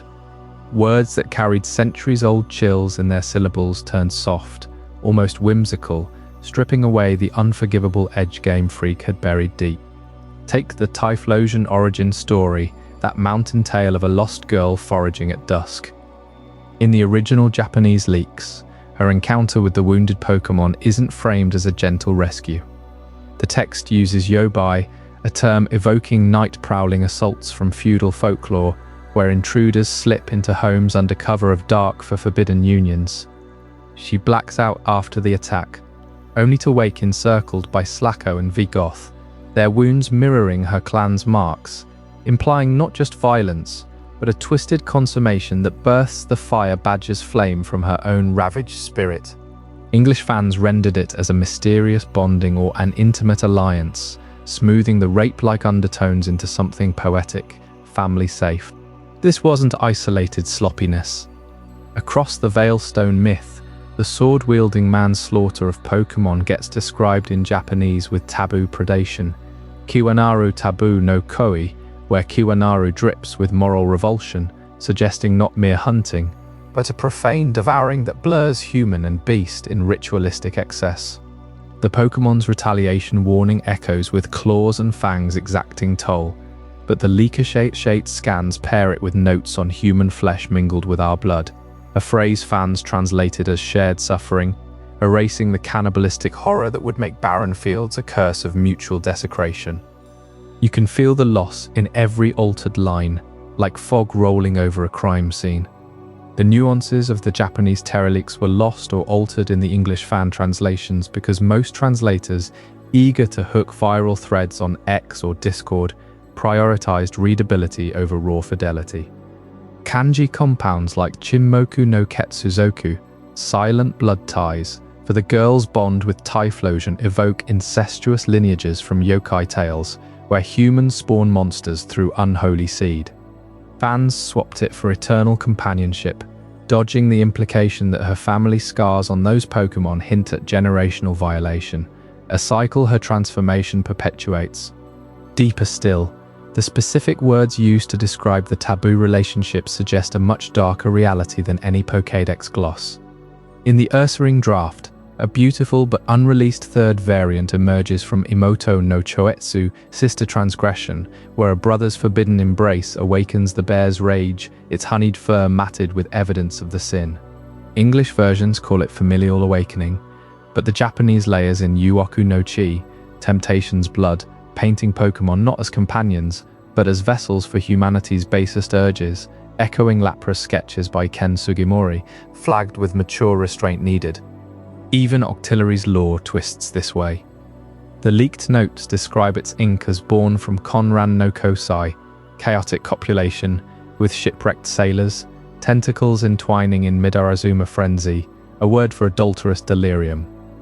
Fans lightened it to stormy encounters, but the original screams of drowned orgies fueling its cannon blasts, a maritime myth too visceral for seas of kids chasing badgers. Why some fans believe the leaks were sanitized, even by the leakers themselves, comes down to those initial Centro leaks posts. The Japanese raws surfaced pristine on niche forums, but the leakers who've stayed shadowy, dropping files via encrypted drops, admitted in follow-up threads to editing for clarity. Scratched out passages in shared images hid terms like Jinkaku Hokai, personality collapse, tied to Rapidash's Rapidash narrative of a stallion mounting a flame-haired girl until her humanity ashes away. Skeptics point to timestamps. Full kanji walls vanished hours after upload, replaced by romanized summaries that neutered the dread. Was it to evade platform bans or Game Freak's lawyers lurking? Or did the hackers, poring over Game Freak's servers since that 2024 breach, flinch at the abyss they unearthed? These debates rage in fan discords late into the night, screenshots dissected like crime evidence. One translator confessed on Reddit, the Typhlosion kanji made their skin crawl too much to render literally, fearing backlash or worse internal censorship, mirroring Game Freak's own cuts from Pyre to Pearl. Yet buried in unaltered raws, phrases like taboo no musuko, taboo sun, link Dren family trees to Cyrus's autistic isolation, his machine obsession born from witnessing parental defilements with legendaries, a prequel thread severed clean. The air thickens when you trace it back to Sinnoh's library shelves, those Canalave whispers now amplified by unfiltered leaks. Pokémon didn't just burn towers or shatter eggs, they were lovers, progeny, Avengers in a world Game Freak dreamed too raw to release. Fans argue the sanitization started at the source, leakers, perhaps insiders, pruning the darkest kanji to keep the dump from imploding communities or courts. As these translation wars simmer, they unearth questions that echo far beyond hacked files. What endures when the words finally settle? That's where we head next in Chapter 26, the legacy of the leaks, where one altered phrase could rewrite everything you thought you knew about Pokémon's soul. Those Japanese terms for the taboo bonds, words like yobai hinting at nocturnal violations far beyond innocent companionship, they didn't just fade in translation. They shattered the illusion entirely when the Terror Lakes hit in 2024, forcing us to confront the raw, unfiltered ambitions buried in Game Freak's servers. 1 terabyte of data, spilling out like forbidden scrolls from a digital vault. Development notes, scrapped myths, placeholder sketches of gods tearing worlds apart. Fans who once saw Game Freak as whimsical storytellers, crafting bedtime tales for kids, now glimpse the tormented artist wrestling with shadows they could never fully unleash. The 2024 breach has permanently changed the way fans view Game Freak's creative process, peeling back the curtain on a studio that dreamed in blood and betrayal, long before Pokémon became a global phenomenon. Picture the quiet horror rippling through forums that weekend in late 2024. Centro Leaks on X lights up first, threads exploding with scans of Typhlosion's origin draft. Not the fiery evolver we cherish, but a creature born from a girl's blackout in the mountains, waking amid wounded Pokémon mirroring her clan's scars. Slacko, Vigoth, beasts with gashes that scream of something intimate, something violating. Game Freak had penned this as early lore, a tale of survival twisting into forbidden dependency. Yet in the games it's sanitized to flickers of flame and evolution stones. Why? Because the stories Game Freak wants to tell claw at the edges of acceptability, while the stories they are allowed to sell must stay wrapped in rainbows and Pokeballs. That unforgivable gap stares back from every leaked page, and it's not isolated. Dive into the Veilstone myth, that sword-wielding fool hacking Pokémon for meat, wasting their bodies like trash. Fields wither the next year, Pokémon retreating to hidden realms with a chilling vow, bare your blade again, and pay the toll in claws and fangs. This precursor to Sinnoh's library whispers was graphic, vengeful, a warning etched in developer notes predating even Giratina's chaos. Game Freak envisioned humans as predators, Pokémon as avengers, a cycle of slaughter echoing through Ecruteak's burned towers we revisited chapters back. But executives' red pens struck it down, leaving us with vague folklore that teases without terrifying. Even the creation saga that leaked war against giants paints a canvas of divine carnage. Arceus's egg shatters, birthing behemoths it slays, filling their husks with its own blood. Weakened, it splits into light and dark gods, Aya and Ea, birthing Dialga and Palkia, who forge a flawed world. The Lake Trio, Rei, Ai, Hai, scramble to mend it, summoning Regigigas and the Regis from the giant's shame we uncovered earlier. Then the Weather Trio shatters the Tree of Life itself, Rayquaza coiling its remnants while Gruden and Kyogre rage below, forging continents from cosmic wreckage. Pseudo-legendaries like Tyranitar and Dragonite woven in as offspring, Gyarados defying its own status. This was their grand tapestry, linking Johto's dark betrayals to Sinnoh's gods and beyond, a true history pulsing with violence. Yet Game Freak shelved it, iterating toward the family-friendly plates of Arceus we know. Cyrus's notes humanize him, unforgivably, autistic traits, emotionless immersion in machines, neglectful parents fueling his perfectionism. Hints of Gen 4 as prequel to Hoenn, the Dren family tree threading through scrapped Pyre games with adult shadows. All this, outdated or not, reveals a creative process unafraid of mature depths. Lapras sketches by Ken Sugimori, reminding of lost tragedy, Ursaring's unreleased third form blooming in beauty amid gore, Octillery's ink-stained predation, Rapidash tied to Rapidash flames of human folly. The breach didn't just expose files, it ignited a movement. Enter the lore hunters, dedicated sleuths scouring the Terra leaks to reconstruct the true history of the Pokémon world. These aren't casual theorists. They're archivists cross-referencing Veilstone's toll with Brass Tower's betrayal, piecing Arceus's blood giants to the Regis' sealing shame, threading Typhlosion's mountain violation through Johto's taboo whispers we debated in translations last time. Discord servers hum at odd hours, timelines sketched on shared canvases, Pyre as the genesis, Dren's lineage bridging errors, Cyrus's tragedy echoing human Pokémon rifts. They map the war against giants as backbone, Rayquaza's ozone coil hiding Tree of Life splinters in every region. One hunter unearths a note on Banette's needle heart, linking it to the girls foraging blackout-stitched souls from violated pacts. Another aligns the Swordman's barren fields with Canalavi's faded myths, proving Game Freak once planned predation arcs spanning generations. Forums buzz with true timeline charts. Regigigas not a titan to fear but a regretful colossus humans entombed. The leaks fuel this reconstruction, turning passive fans into detectives chasing the uncensored epic Game Freak abandoned. Game Freak's October 10th statement waited in drafts, released only after the storm. Historic, alongside Nintendo's own breach, it confirmed the hack but urged fans to forget. Too late. Trust eroded. Every Pokédex entry now reads like a lie by omission. Ishuian forms, scrubbed echoes of giant wars, legends, Arceus. Tamed from eldritch placeholders we traced chapters ago.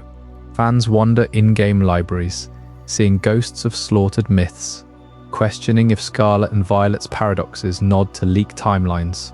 This legacy lingers in the quiet. Children catch their first Pokémon, unaware the franchise's heart once beat with unforgivable darkness. Devs at Game Freak, poring over the same servers, must feel the weight, creative fires dimmed by market chains. Lore hunters press on, their true history a defiant mosaic, proving the breach didn't end the story. It rewrote it. But as these reconstructions solidify, one question burns brighter than any leaked flame. What happens when Game Freak faces this exposed past head-on? Up next in Chapter 27, The Future of the Unexplained, we'll explore how these shadows might reshape Pokémon forever. That unforgivable gap between Game Freak's hidden ambitions and the sanitized worlds they ship to us has fans staring into the void, wondering if those Terra Lake shadows will ever step into the light. You've felt it too, haven't you? The pull of those leaked tales, like Typhlosion's forbidden bond in the misty mountains or the sword-wielding fool's reckoning in Veilstone's shadowed fields. Stories too raw for Pokémon centers but perfect for the quiet hours when the world's asleep. As the dust settles from the 2024 breach, one question burns brighter than any Regigiga's continental drift. Will Game Freak ever canonize these darker myths, or will they remain unforgivable secrets? Picture the developers in their Tokyo studios, sifting through those 1 terabyte ghosts, the same files that painted Arceus not just as the alpha, but as a shattered egg birthing warring giants. Its blood filling their husks before it split into light and dark gods. They knew the risks even before the leak hit Centro Leaks on X-Draft statements dated October 10th, ready to deny or deflect. Yet here we are, 2 years on, with no mass erasure, no lawsuits silencing the forums. Instead, subtle echoes ripple through the games they do release. Legends Arceus, that stark Hisuian frontier, already cracked the door. Remember the noble Pokémon rampages, humans fleeing in terror as primal beasts reclaim the land. It wasn't lightning that birthed the burned towers tragedy in those leaks. It was betrayal, humans turning on their allies with indiscriminate blades. And there, in Legends, you see the first hints, warped origins, fractured trust, a world where Pokémon don't just battle but retaliate with claws and fangs exacting a toll.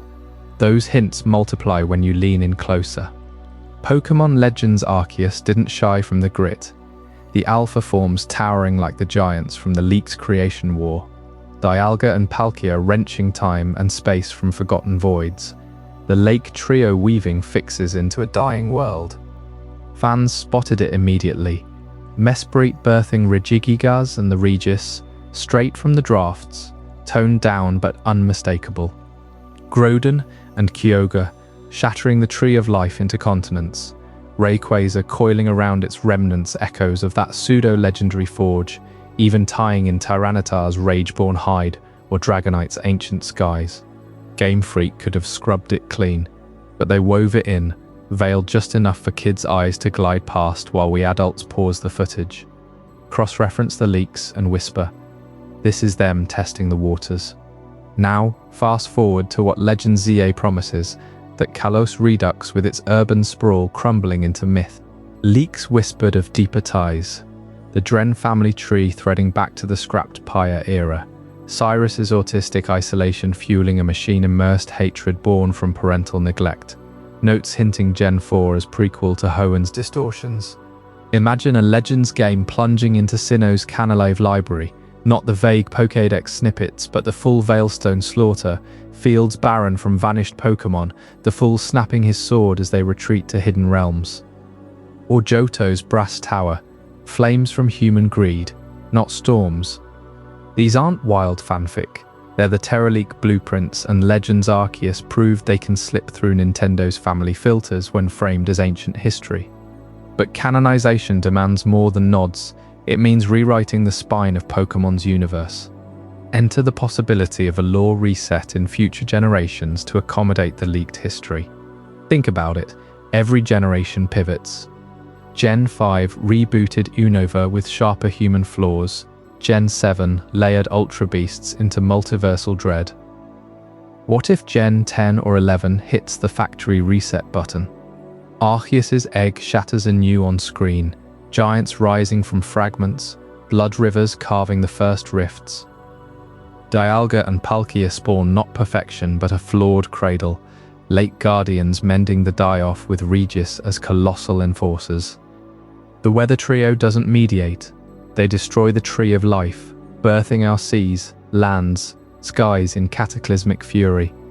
Pseudo-legendaries rise as their direct heirs, Gyarados's rage an echo of primordial floods despite its Magikarp humility. Game Freak's iterative process screams it's possible. Those leaks span decades, predating Giratina's distortion world, yet Legends Arceus retrofitted Hisuian evolutions without breaking the timeline. A full reset could fold in the Pyre Mysteries, the adult-oriented pivot with its Dren lineage, making Cyrus not just a villain, but a tragic prelude. Fans crave it. The Ursaring variant's beauty lost to cuts. Octillery's abyssal hungers. Rapidash's ashborn fury linking to charred towers. Nintendo's silence post-leak isn't denial, it's deliberation.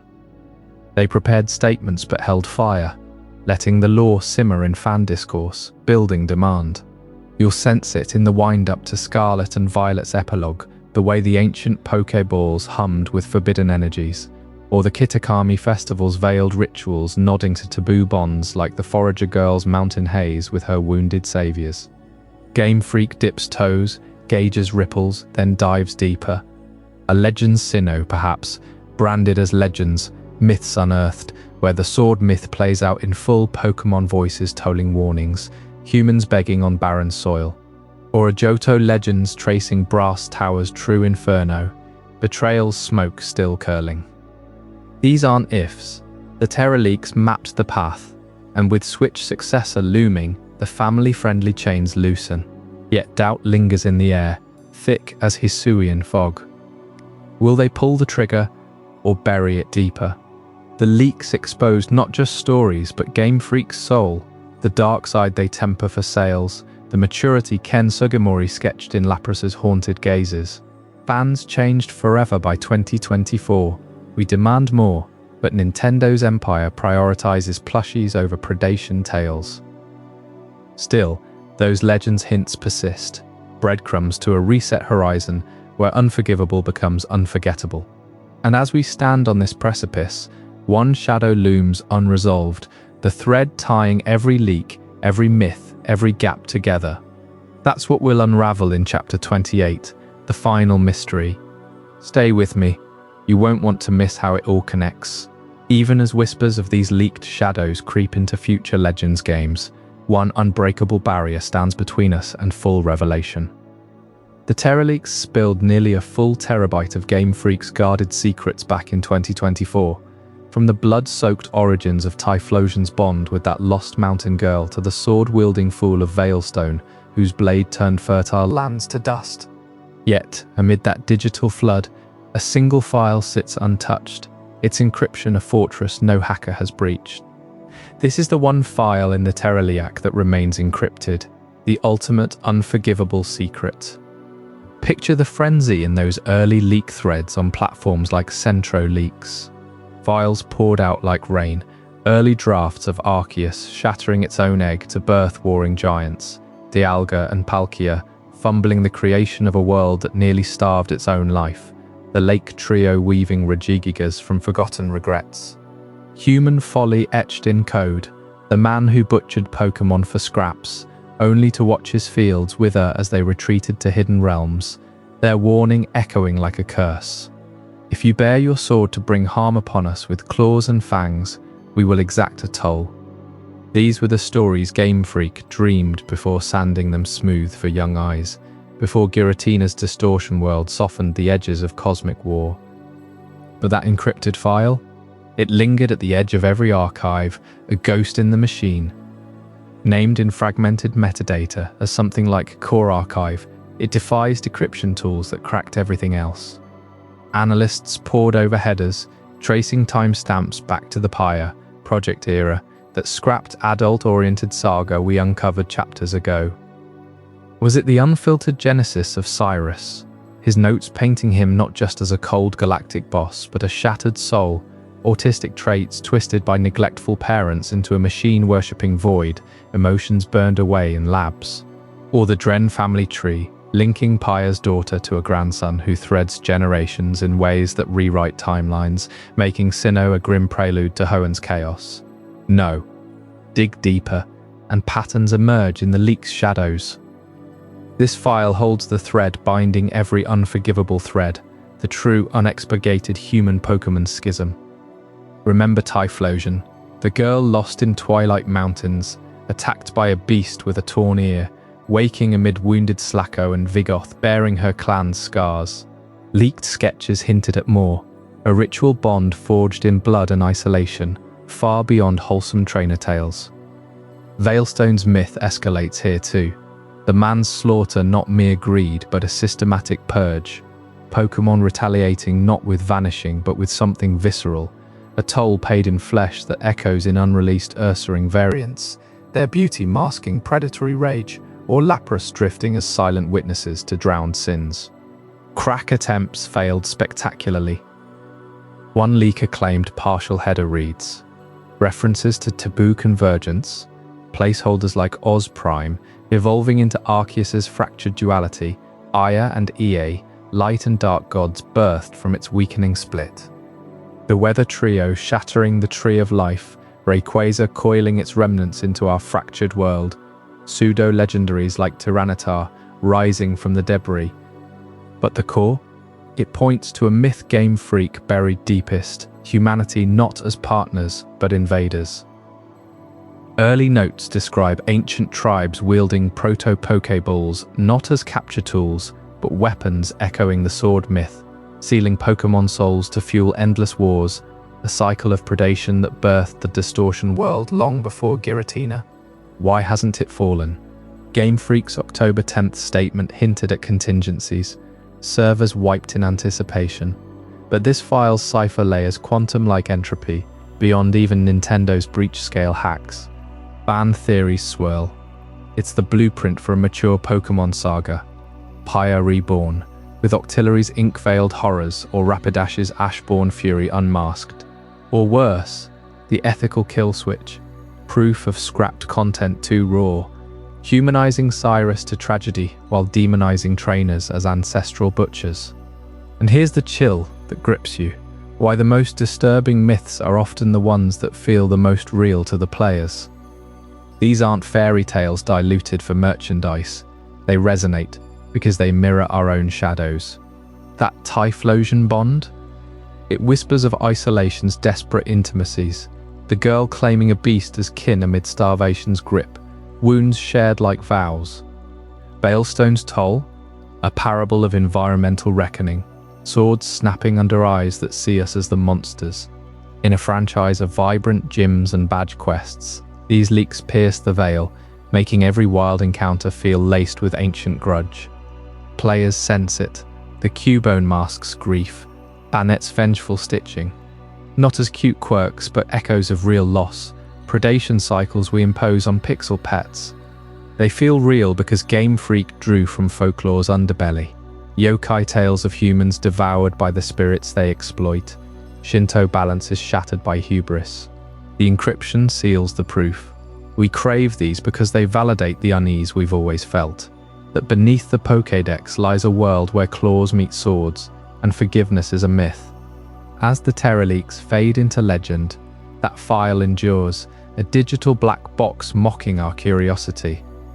Game Freak moved on, statements polished, Legends games teasing sanitized echoes, but we linger in the dark.